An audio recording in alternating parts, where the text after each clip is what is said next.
ഹരേ കൃഷ്ണ. ഹരേ കൃഷ്ണ. കാണുന്നില്ല ആരെ? പ്രീതി മാതാജി, വിലാസിനി മാതാജി രണ്ടുപേരെ കാണുന്നുള്ളൂ. രമ്യ മാതാജി വന്നു.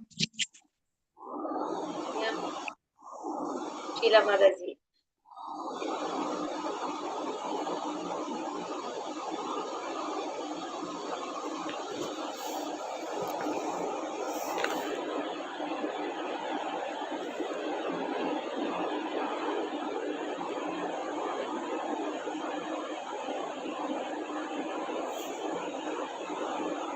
ആരാണ് പുതിയ അഡ്മിനായിട്ട് മാതാജി പറഞ്ഞത്? ആരാണ്? പ്രീതി ആരാ പേര്?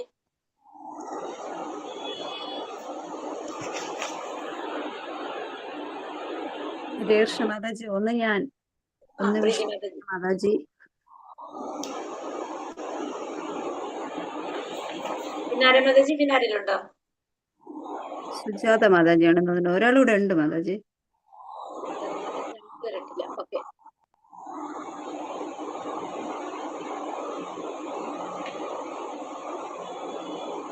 ഹരേ കൃഷ്ണ. ഹരേ കൃഷ്ണ. അപ്പൊ എല്ലാവർക്കും പ്രണാമം. ഹരേ കൃഷ്ണ. ഓം നമോ ഭഗവതേ വാസുദേവായ. ഓം നമോ ഭഗവതേ വാസുദേവായ. ഓം നമോ ഭഗവതേ വാസുദേവായ. ഓം അജ്ഞാനതിമിരാന്തസ്യ ജ്ഞാനാഞ്ജനാശലാകയ ചക്ഷുരുന്മീലിതം യേന തസ്മൈ ശ്രീഗുരവേ നമഃ. നമോ വിഷ്ണുപാദായ കൃഷ്ണപ്രേഷ്ഠായ ഭൂതലേ ശ്രീമതേ ഭക്തിവേദാന്ത സ്വാമിനിധി നാമിനേ. നമസ്തേ സാരസ്വതേ ദേവേ ഗൗരവാണി പ്രചാരിണേ നിർവിശേഷ ശൂന്യവാദി പാശ്ചാത്യദേശതാരിണേ. ജയ ശ്രീ കൃഷ്ണ ചൈതന്യ പ്രഭു നിത്യാനന്ദ ശ്രീ അദ്വൈത ഗദാധര ശ്രീവാസാദി ഗൗര ഭക്തവൃന്ദ. ഹരേ കൃഷ്ണ കൃഷ്ണ കൃഷ്ണ ഹരേ ഹരേ, ഹരേ രാമ രാമ രാമ ഹരേ ഹരേ. ഹരേ കൃഷ്ണ. ശ്രീ ശ്രീ രാധാ ഗോവിന്ദ് ടെമ്പിൾ ഇസ്കോൺ മാംഗ്ലൂരിന്റെ ഉപദേശാമൃതം ക്ലാസ്സിലേക്ക് എല്ലാവർക്കും സ്വാഗതം. ഹരേ കൃഷ്ണ. എല്ലാവർക്കും പ്രണാമം. മൂന്നാമത്തെ ഉപദേശം, മൂന്നാമത്തെ ശ്ലോകമാണ് നമ്മൾ എടുക്കേണ്ടത് അല്ലെ? ഹരേ കൃഷ്ണ. അപ്പൊ ഒന്നും രണ്ട് ശ്ലോകം എന്താണെന്ന് ഓർമ്മയുണ്ടോ? പറഞ്ഞിട്ട് പോകാം മൂന്നിലേക്ക്. മറയ്ക്ക് എടി ഇരുന്നിട്ട് ഓരോരുത്തര് എന്താണ് അറിയത്തില്ല. എനിക്ക് കിട്ടിയില്ല, ബുക്കും കിട്ടിയില്ല, അയച്ചതും കിട്ടിയില്ല. ഗ്രൂപ്പിൽ ഇടുന്നില്ലേ? ഫോട്ടോ ഇട്ടിട്ടില്ലേ മാതാജി ഗ്രൂപ്പില്? കിട്ടിയില്ല മാതാജി. ഞാൻ ഇന്നലെ മൊത്തം നോക്കി, കിട്ടിയില്ല. പിന്നെ ഞാൻ ബുക്ക് വാങ്ങിക്കാൻ കൊടുത്തിട്ടുണ്ട്, പറഞ്ഞിട്ടുണ്ട്. ഗ്രൂപ്പില് വന്നിട്ടുണ്ടോ? ഓർമ്മയുണ്ടോ ആർക്കെങ്കിലും കണ്ടതായിട്ട്? വായിക്കണോ? ആദ്യത്തെ ദിവസം ഇട്ട്, പിന്നെ ഇട്ട് കൊടുത്തില്ല. ഇട്ടിട്ടില്ല അല്ലെ? മറന്നതാ മാതാജി. ശരി ശരി, ഒന്ന് വായിക്കണോ? വേണ്ട വേണ്ട വേണ്ട. ഹരേ കൃഷ്ണ. അപ്പൊ പറയാം. അപ്പൊ നമുക്ക് ഒന്നാമത്തെ, നമ്മള് ഇതിൽ ക്വസ്റ്റ്യൻ ആൻസർ തന്നിരിക്കുന്നത് ആ പുസ്തകത്തിൽ എന്തൊക്കെയാ ഉണ്ടെന്ന് ഉള്ളതെന്ന് വെച്ചാൽ പുസ്തകം ഇല്ലാത്തവർക്ക് അറിയില്ല. അപ്പൊ അതിന് വേണ്ടിയിട്ടാണ് ക്വസ്റ്റ്യൻ ആൻസർ തന്നിരിക്കുന്നത്, നിങ്ങൾക്ക് മനസ്സിലാക്കാൻ വേണ്ടി. ആ കാര്യങ്ങളും കൂടി ആ ബുക്കിൽ പറഞ്ഞിട്ടുണ്ട്, ഓരോ ശ്ലോകത്തിലും പറഞ്ഞിട്ടുണ്ടെന്ന് അറിയാൻ വേണ്ടിയിട്ടാണ് അത് തന്നിരിക്കുന്നത്. പക്ഷെ നമുക്ക് പഠിക്കേണ്ടത് ആ ഉപദേശങ്ങളാണ്, ശ്ലോകങ്ങളുടെ അർത്ഥമാണ് നമ്മൾ പഠിക്കുന്നത്. ശ്ലോകം നിങ്ങൾ 5ാമത്തെ ലെവലിൽ പഠിക്കും. ഇപ്പൊ നമ്മൾ അതിന്റെ അർത്ഥം പഠിച്ചു പോവാം. ഓരോ ഉപദേശം എന്താണ്? കാരണം നമ്മൾ ഉപദേശാമൃതം പഠിക്കുമ്പോൾ നമുക്ക് അറിയേണ്ടത്, നിങ്ങൾ എന്താ ഉപദേശാമൃതത്തിൽ പഠിക്കുന്നത് ചോദിച്ചു കഴിഞ്ഞാൽ, ഇപ്പൊ പശുവിനെ കുറിച്ച് പറയുമ്പോൾ പശുവിന്റെ കയറിനെ കുറിച്ച് പറയുന്ന പോലെ ആയിട്ട് മാറും. അപ്പൊ നമുക്ക് എന്തറിയണം? ഉപദേശം എന്താണെന്നുള്ളത് നമുക്കറിയണം. അതില് ആരാണ് ഈ ഉപദേശങ്ങൾ തന്നത് നമുക്ക്? രൂപഗോസ്വാമി അല്ലെ? അതായത് രൂപഗോസ്വാമി ആർക്ക്? ജീവഗോസ്വാമിക്ക് അയച്ചു കൊടുത്ത 11 കത്തുകളാണത്. ആ 11 കത്തുകളാണ് ക്രോഡീകരിച്ചിട്ട് നമുക്ക് 11 ഉപദേശങ്ങളായിട്ട് നമുക്ക് കിട്ടിയിരിക്കുന്നത്. അപ്പൊ 11 കത്തുകൾ ഫുൾ ഉപദേശങ്ങളായി പറഞ്ഞിട്ടാണ് കൊടുത്തിരിക്കുന്നത്. ആ 11 കത്തുകളാണ് 11 ഉപദേശങ്ങളായിരിക്കുന്നത്. അപ്പൊ അതില് ഒന്നാമത്തെ ഉപദേശത്തിൽ നമ്മൾ പറയുന്നത് ഒരു ഗുരുവിന് വേണ്ട യോഗ്യതകൾ എന്തൊക്കെയാണെന്ന് പറയുന്നത്. ഒരു ഗുരുവിന് വേണ്ട യോഗ്യതകളാണ് ഒന്നാമത്തെ ഉപദേശം. നാളെ തൊട്ട് ഇനി മാതാജി വരുന്നവരെ ഞാൻ തന്നെയായിരിക്കും. ഇപ്പൊ 3 ദിവസം മാതാജി ഫ്രീ ആയതുകൊണ്ടാണ് മാതാജി വന്നത്. അപ്പൊ നാളെ തൊട്ട് ഞാൻ ചോദിക്കണ്ടേലി കേട്ടോ. അപ്പൊ ക്ലാസ്സിൽ തന്നെ പഠിച്ചു പോകും എല്ലാവരും. അല്ലാതെ ഇനി പുസ്തകം ഇല്ലാന്നോ എന്താണ് കിട്ടിയില്ലാന്നോ ഒന്നും പറയേണ്ട ഒരു ആവശ്യമില്ല. കാരണം എനിക്കറിയാം ഞാനിവിടെ പഠിപ്പിച്ചു തരുന്നുള്ളത്.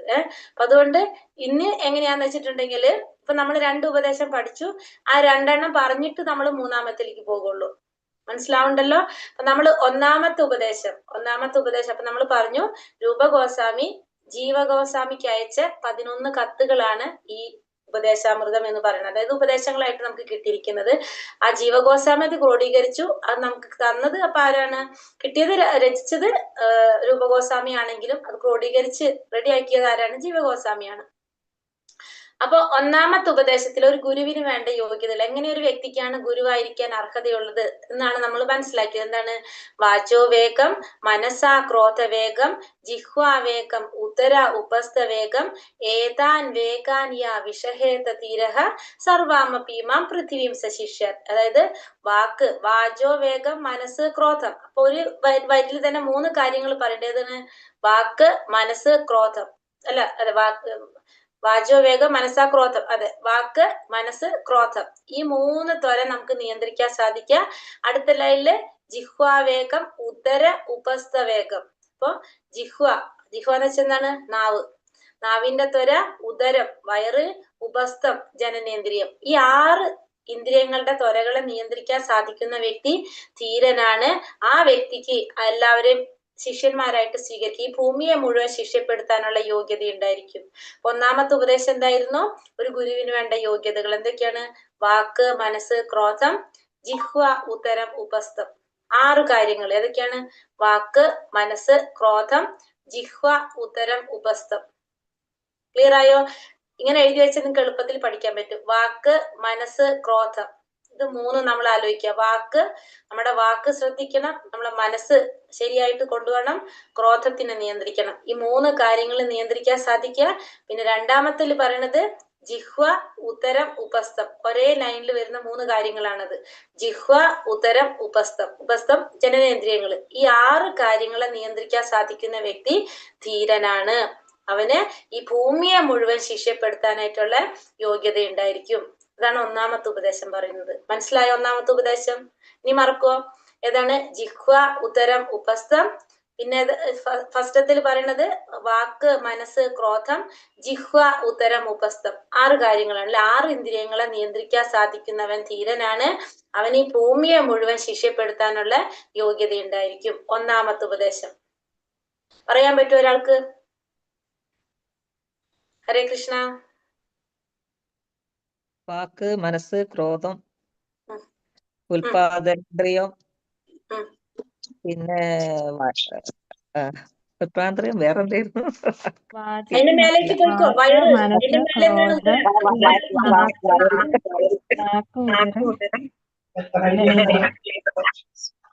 നമ്മളത് പറയുമ്പോ നമ്മൾ ചിന്തിച്ചു പോകാം. ഉൽപാദനേന്ദ്രിയത്തിന്റെ മുകളിൽ ഉദരം, അതിന്റെ മേലെ ജിഹ്വ. ആഗ്രഹം. വാക്ക്, മനസ്സ്, ക്രോധം, ആഗ്രഹം. ഈ 6 കാര്യങ്ങള്, അതായത് വാക്ക്, മനസ്സ്, ക്രോധം, ജിഹ്വ, ഉദരം, ഉപസ്ഥം. ഈ 6 കാര്യങ്ങളുടെ ത്വരകളെ നിയന്ത്രിക്കാൻ സാധിക്കുന്നവൻ ധീരനാണ്. അവൻ ഈ ഭൂമിയെ മുഴുവൻ ശിഷ്യപ്പെടുത്താനുള്ള യോഗ്യതയുണ്ടായിരിക്കും, അർഹതയുണ്ടായിരിക്കും എന്നാണ് ഒന്നാമത്തെ ശ്ലോകത്തിൽ പറയുന്നത്. എല്ലാവർക്കും മനസ്സിലായോ? നാളേക്ക് എല്ലാവരും പറയോ? മനസ്സിലായി. ഇന്ന് തന്നെ ചോദിക്കും. ഞാൻ നാളേക്ക് പോകണ്ട, നമുക്ക് ഇന്ന് തന്നെ ചോദിക്കാം. ഒരാളും കൂടി പറഞ്ഞേ ഒന്നാമത്തത്. വാക്ക്, മനസ്സ്, ക്രോധം, ജിഹ്വ, ഉദരം, ഉപസ്ഥം. എന്ത് ചെയ്യണം? നിയന്ത്രിക്കണം. അതിനെ നിയന്ത്രിച്ച അവൻ ആരായിരിക്കും? ധീരനാണ്. അവൻ എന്ത് ചെയ്യാൻ സാധിക്കും? ഈ ലോകം മുഴുവൻ ശിഷ്യരെ ഉണ്ടാക്കാനുള്ള യോഗ്യത ഉണ്ടായിരിക്കും. അപ്പൊ ഇത്രയും കാര്യങ്ങൾ ചെയ്യുന്ന വ്യക്തിക്കാണ് ഒരു ഗുരു ആവാനായിട്ട് യോഗ്യത ഉള്ളത്. മനസ്സിലായോ? അപ്പൊ വാക്ക്, മനസ്സ്, ക്രോധം, ജിഹ്വ, ഉദരം, ഉപസ്ഥം. ഈ 6 കാര്യങ്ങളെ ത്വരകളെ നിയന്ത്രിക്കാൻ സാധിക്കുന്നവൻ ധീരനാണ്. അവന് ഈ ഭൂമിയെ മുഴുവൻ ശിഷ്യപ്പെടുത്താനുള്ള യോഗ്യത ഉണ്ടായിരിക്കും എന്നാണ്, എന്താ പറയാ, അർഹത ഉണ്ടായിരിക്കും എന്നാണ് ഒന്നാമത്തെ ശ്ലോകം പറയുന്നത്. മനസ്സിലായോ എല്ലാവർക്കും? ചോദിക്കും ഞാൻ ഒന്നും കൂടി. ക്ലാസ് കഴിയുമ്പോൾ ഒന്നും കൂടി ചോദിക്കും. ഇനി രണ്ടാമത്തെ ഉപദേശത്തില് ഭക്തിയെ നശിപ്പിക്കുന്ന 6 കാര്യങ്ങളാണ് രണ്ടാമത്തെ ഉപദേശത്തിൽ കണ്ടത്. പറയാൻ പറ്റുമോ ആർക്കെങ്കിലും? അത്യാഹാരം, പ്രയാസം, പ്രജൽപ്പം, ആഗ്രഹയും, പിന്നെ ജനസംഘ, ലൗല്യം. അതായത് രണ്ടാമത്തെ എന്താണ്? അത്യാഹാര പ്രയാസശ്ച പ്രജൽപ നിയമാഗ്രഹ ജനസംഘശ്ച ലൗല്യം ച ഷഡ്ഭിർ ഭക്തിർ വിനശ്യതി എന്ന് പറയല്ലേ. അത്യാഹാരം അമിതമായ ആഹാരം. പിന്നെന്താണ് അത്യാഹാര പ്രയാസശ്ച. പ്രയാസം എന്ന് വെച്ചാൽ നമ്മളെ കഷ്ടപ്പാട് എന്ന് പറയാം, നമുക്ക് ബുദ്ധിമുട്ട്, കഠിനാധ്വാനം ചെയ്യുന്നത്. ഇപ്പൊ രണ്ട് കാര്യങ്ങൾ, അത്യാഹാരം കഠിനമായ അധ്വാനം, പ്രജൽപ നിയമാഗ്രഹ. പ്രജൽപം അനാവശ്യമായ സംസാരങ്ങള്, നിയമാഗ്രഹ നിയമനിയമങ്ങളിലെ ആസക്തി ഉണ്ടാവും നമുക്ക്, നിയമനിയമങ്ങളിലുള്ള ആസക്തി. പിന്നെ വന്നിട്ട് പ്രജൽപ നിയമാഗ്രഹ ജനസംഘശ്ച ലൗല്യം ച. ജനസംഘം എങ്ങനെയുള്ള സംഘം നമ്മൾ ഉപേക്ഷിക്കണം? ഭൗതിക ജനങ്ങളുമായിട്ടുള്ള സംഘം, കൂട്ടുകെട്ട്, ഭൗതിക ജനങ്ങളുമായിട്ടുള്ള കൂട്ടുകെട്ട്. പിന്നെ ലൗല്യം തീവ്രമായിട്ടുള്ള ആഗ്രഹങ്ങൾ, ഇത് നമ്മുടെ ഭക്തിയെ നശിപ്പിക്കുന്നതാണ്. ഒന്നാമത്തെ എന്താ പറഞ്ഞത്? അത്യാഹാരം അമിതമായ ആഹാരം, പിന്നെ പ്രയാസശ്ച അമിതമായിട്ടുള്ള അധ്വാനം, കഠിനാധ്വാനം. പിന്നെ വന്നിട്ട് പ്രജൽപം എന്ന് വെച്ചാൽ എന്താണ്? അനാവശ്യ സംസാരങ്ങള്. നിയമാഗ്രഹം വെച്ചാൽ യമനിയമങ്ങളിൽ ആസക്തി ഉണ്ടാകുക, യമനിയമങ്ങളിലുള്ള ആസക്തി. പിന്നെ ജനസംഘം എന്ന് വെച്ചാല് ഭൗതിക ജനങ്ങളുമായിട്ടുള്ള കൂട്ടുകെട്ട്. പിന്നെ ലൗല്യം എന്ന് വെച്ചാല് തീവ്രമായ ആഗ്രഹങ്ങൾ, ഭയങ്കര ആഗ്രഹങ്ങള്. നമുക്ക് എന്തെങ്കിലും ഒരു ആഗ്രഹത്തുമ്പോ ഭയങ്കര ആഗ്രഹം വന്നെന്താണ്, നമ്മൾ അതിന്റെ പിന്നാലെ പോകും, അപ്പൊ നമുക്ക് ഭക്തി വിട്ടുപോകും. അതാണ് പറയുന്നത് ലൗല്യം, തീവ്രമായ ആഗ്രഹങ്ങൾ. ഈ 6 കാര്യങ്ങള് നമ്മുടെ ഭക്തിക്ക് തടസ്സമാണ്, ഭക്തിയെ നശിപ്പിക്കുന്നതാണ് ഈ 6 കാര്യങ്ങൾ. ഏതൊക്കെയാണ്? അത്യാഹാരം, അമിതമായ അധ്വാനം, കഠിനാധ്വാനം. പിന്നെ വന്നിട്ട് അനാവശ്യമായിട്ടുള്ള സംസാരങ്ങള്. പിന്നെ യമനിയമങ്ങളിൽ ആസക്തി ഉണ്ടാകുന്നത്. പിന്നെ എന്താണ് നമ്മൾ പറഞ്ഞ ജനസംഘം, ഭൗതിക ജനങ്ങളുമായിട്ടുള്ള കൂട്ടുകെട്ട്. പിന്നെ ലൗല്യം, തീവ്രമായ ആഗ്രഹങ്ങൾ. ഈ 6 കാര്യങ്ങള് നമ്മളെ ഭക്തിയെ നശിപ്പിക്കുന്നതാണ്. മനസ്സിലായോ? ഇങ്ങനെ പഠിച്ചാൽ നിങ്ങൾക്ക് എളുപ്പത്തിൽ കിട്ടും. ശ്ലോകം മനസ്സിൽ വരും, നിങ്ങൾക്ക് കുറെ പഠിക്കാൻ എളുപ്പമായിരിക്കും. ഇത് പറയാൻ പറ്റും ഒരാൾക്ക്? അമിതമായ ആഹാരം, അമിതമായ അധ്വാനം, അനാവശ്യമായ സംസാരം, യമനിയമങ്ങളിലുള്ള അമിതമായ ആസക്തി, ഭൗതിക ജനങ്ങളുമായുള്ള കൂട്ടുകെട്ട്, തീവ്രമായ ആഗ്രഹം. ഇത്രയും 6 കാര്യങ്ങൾ ഭക്തിയെ നശിപ്പിക്കുന്നു, ഭഗവാനോടുള്ള ഭക്തിയെ നശിപ്പിക്കുന്ന കാര്യങ്ങൾ. ഒരാൾ കൂടി പറയാവോ? അത്യാഹാരം, പ്രയാസം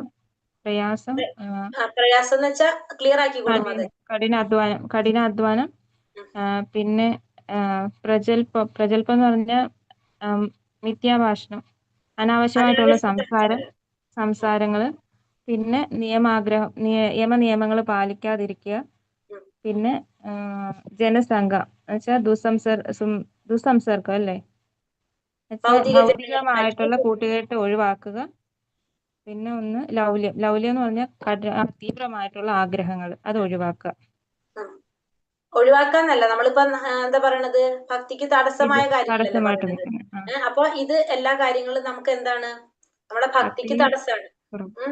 അപ്പൊ എന്തൊക്കെ പറഞ്ഞത്? അത്യാഹാര പ്രയാസ, അത്യാഹാര അമിതമായിട്ടുള്ള അധ്വാനം, അതായത് കഠിനാധ്വാനം, അനാവശ്യ സംസാരം.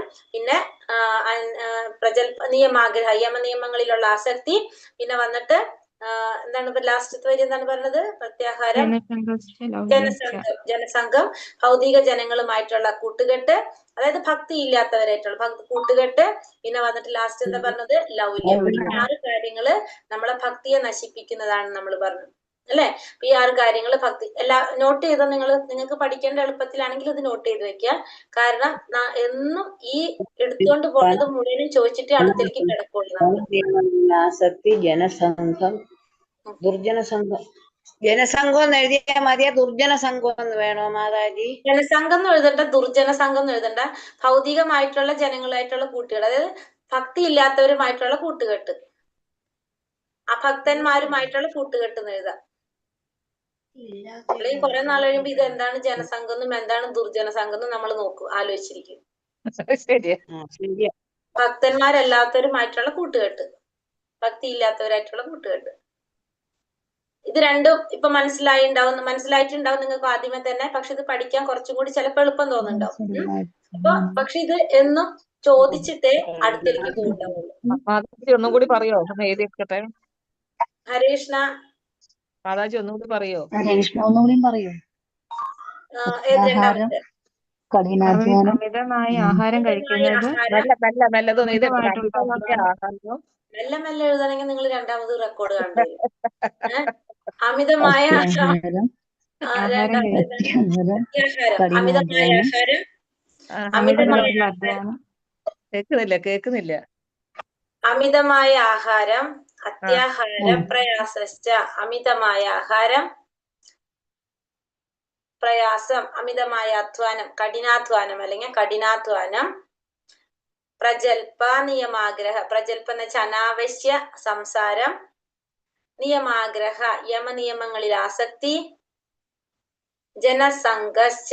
ജനസംഘം എന്ന് വെച്ചാല് ഭക്തി ഇല്ലാത്തവരുമായിട്ടുള്ള അഭക്തന്മാരുമായിട്ടുള്ള കൂട്ടുകെട്ട്, ഭൗതിക ജനങ്ങളുമായിട്ടുള്ള കൂട്ടുകെട്ട്, എങ്ങനെ വേണമെങ്കിലും എഴുതാം.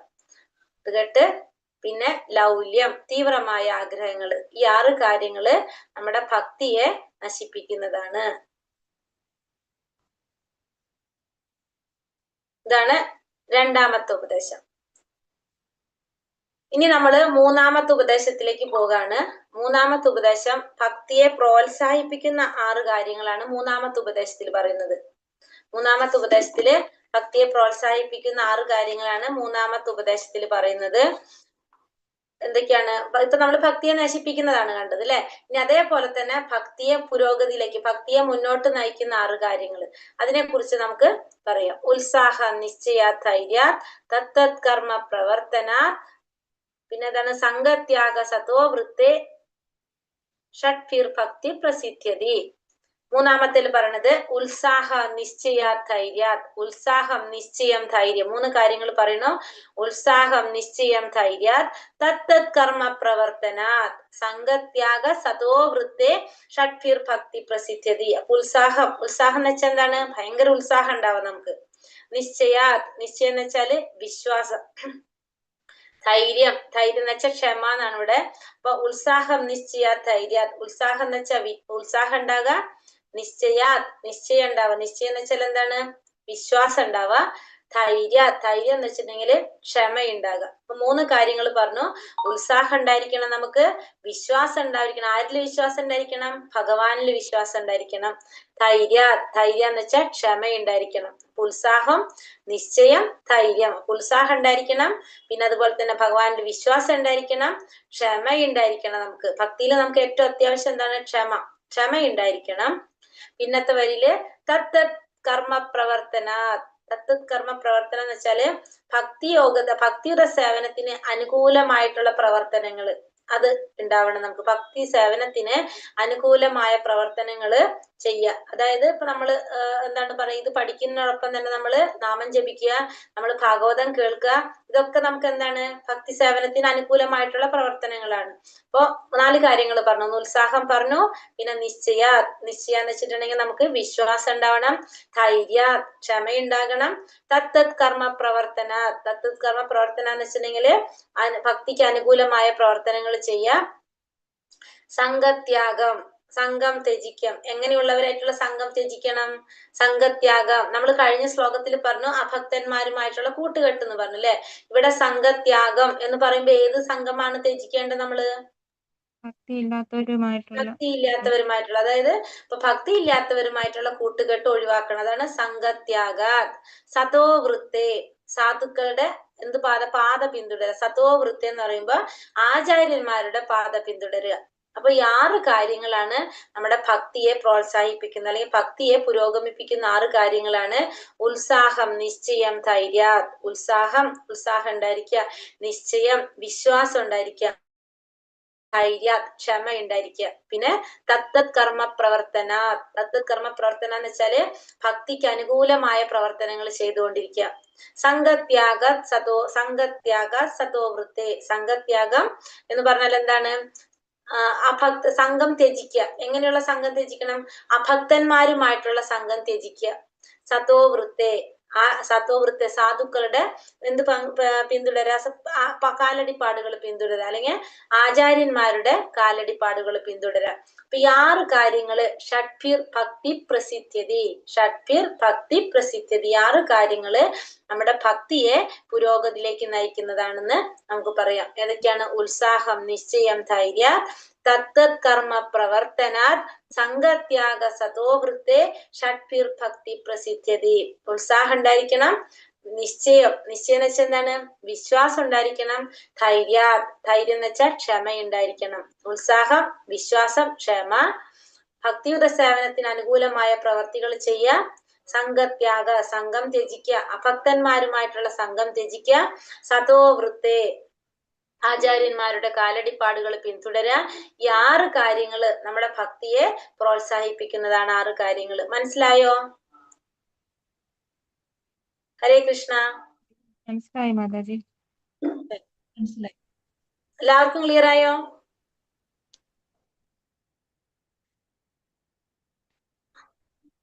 ഹരേ കൃഷ്ണ. ഷീബ മാതാജി പറഞ്ഞോളൂ. ഒരാള് പറഞ്ഞേ, ഷീബ മാതാജി. കൃഷ്ണ ഞാനാണോ? ആ, ഷീബ മാതാജി മാത്രല്ലേ ഉള്ളൂ, പറഞ്ഞേ. ഉത്സാഹം ഉണ്ടായിരിക്കുക, ക്ഷമയുണ്ടായിരിക്കുക, വിശ്വാസം ഉണ്ടായിരിക്കുക, ഭക്തിയുള്ള ആൾക്കാരും ഭക്തന്മാരുടെ കൂടെ സംഘം ചേരുക, ആചാര്യന്മാരുടെ കാലടികൾ പിന്തുടരുക, അത്രയേ കേട്ടിട്ടുള്ളൂ. ഒരെണ്ണം കൂടിയുണ്ട്. തത്തത്, വെറുതല്ല ഞാൻ എനിക്ക് വിളിക്കാൻ തോന്നിയത്. തത്തത് കർമ്മ പ്രവർത്തന. എന്താണത്? ഭക്തിക്ക് അനുകൂലമായിട്ടുള്ള പ്രവർത്തികൾ ചെയ്യാം. നമ്മൾ ഭക്തിക്ക് അനുകൂലമായ രീതിയിൽ പ്രവർത്തനങ്ങൾ ചെയ്യാം. ഭക്തിയുടെ സേവനത്തിന് അനുകൂലമായ പ്രവർത്തനങ്ങൾ ചെയ്യാം. അപ്പൊ ഇത് നമ്മളെ ഭക്തിയെ, അതിന് നമ്മൾ പറഞ്ഞു ഭാഗവതം കേൾക്കുക, നാമം ജപിക്കുന്നത്, ഇതൊക്കെ എന്താണ്? നമ്മളെ ഭക്തി കൂട്ടാൻ വേണ്ടിയിട്ടുള്ള കാര്യങ്ങൾ തന്നെയാണ് അല്ലെ? അപ്പൊ ഇത്തരം 6 കാര്യങ്ങളാണ് നമ്മൾ ഇതിലേക്ക് നയിക്കുന്നത്, ഭക്തിയിലേക്ക് കൊണ്ടുപോകുന്ന 6 കാര്യങ്ങൾ. അതും കൂടി നോട്ട് ചെയ്ത് വെച്ചാൽ, തത്തത് കർമ്മ പ്രവർത്തന എന്ന് വെച്ചാൽ ഭക്തിക്ക് അനുകൂലമായ പ്രവർത്തനങ്ങൾ. ഹരേഷ്ണ മാതാജി, വിഷ്ണുപ്രിയ മാതാജി പറഞ്ഞോളൂ.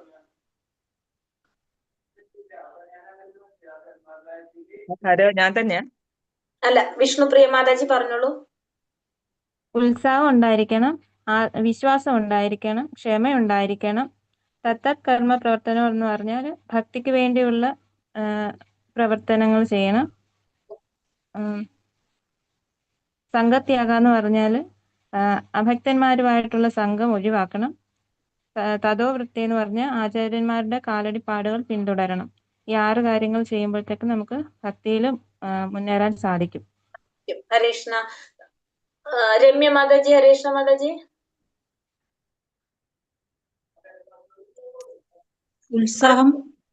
ഉത്സാഹം ഉണ്ടായിരിക്കണം, വിശ്വാസം, ക്ഷമ, ധൈര്യം, ഭക്തിയില്ലാത്തവരുമായിട്ടുള്ള സംഘം വേണ്ടാതിരിക്കണം, ഭക്തിക്ക് അനുകൂലമായ പ്രവർത്തനങ്ങൾ ചെയ്യണം, ആചാര്യന്മാരുടെ കാലടിപ്പാടുകൾ പിന്തുടരണം. അതായത് പറഞ്ഞോളൂ. അത് ഇത്ര എഴുതിയിട്ടുള്ളൂ ഞാൻ. ഉത്സാഹം, വിശ്വാസം, ക്ഷമ, ധൈര്യം, ഭക്തിയില്ലാത്ത സംഘം ത്യജിക്കണം. ധൈര്യം പറഞ്ഞിട്ടില്ല. ധൈര്യം ആചാര്യന്മാരുടെ കാലടിപ്പാടുകൾ തുടരണം. ക്ഷമ എന്നാണ് ഉദ്ദേശിക്കുന്നത്. ധൈര്യം വേറെ പറഞ്ഞില്ല കേട്ടോ. ധൈര്യം എന്ന് പറഞ്ഞാൽ ക്ഷമയാണ് പറയുന്നത്. ധൈര്യം വേറെ ഇല്ല. ഭക്തിക്ക് അനുകൂലമായ പ്രവർത്തനങ്ങൾ ചെയ്യണം. പിന്നെ അഭക്തന്മാരുമായിട്ടുള്ള സംഘം ഒഴിവാക്കണം. പിന്നെ പൂർവാചാര്യന്മാരുടെ കാലടികൾ പിന്തുടരാന്ന് പറഞ്ഞാല് ഈ രൂപഗോസ്വാമി ഒക്കെ എന്താണ്, അവര് പോയി മനസ്സിലാക്കിയിട്ട് ആ വഴി കൂടെ പോകാൻ നമ്മളോട് പറയുന്നവരാ. അപ്പൊ അവരുടെ പിന്നാലെ പോയി കഴിഞ്ഞാൽ നമുക്ക് എന്താണ്, തടസ്സങ്ങളില്ലാതെ ഭക്തിയിലേക്ക് പോയിക്കൊണ്ടിരിക്കാൻ പറ്റും മുന്നിലേക്ക്. അതാണ് പൂർവാചാര്യന്മാരുടെ കാലടികൾ പിന്തുടരാൻ പറഞ്ഞത്. കാരണം ഇപ്പൊ നമുക്കറിയാലേ, കുറെ പേര് പറയുന്നത് ഒന്ന്, പ്രവർത്തിക്കുന്നത് വേറൊന്ന്. പക്ഷെ ഇവരങ്ങനെയല്ല, ഇവര് ആ വഴി കൂടെ പോയിട്ടാണ് നമ്മളോട് ആ വഴി പോകാൻ പറയുന്നത്. അതുകൊണ്ട് ആചാര്യന്മാരുടെ കാലടികൾ പിന്തുടരാന്ന് പറയുന്നത്. ക്ലിയർ ആയല്ലോ മാതാജി? അത് നോട്ട് ചെയ്തോളൂ. സ്മിത മാതാജി, സ്മിത TR മാതാജി പറഞ്ഞോളൂ.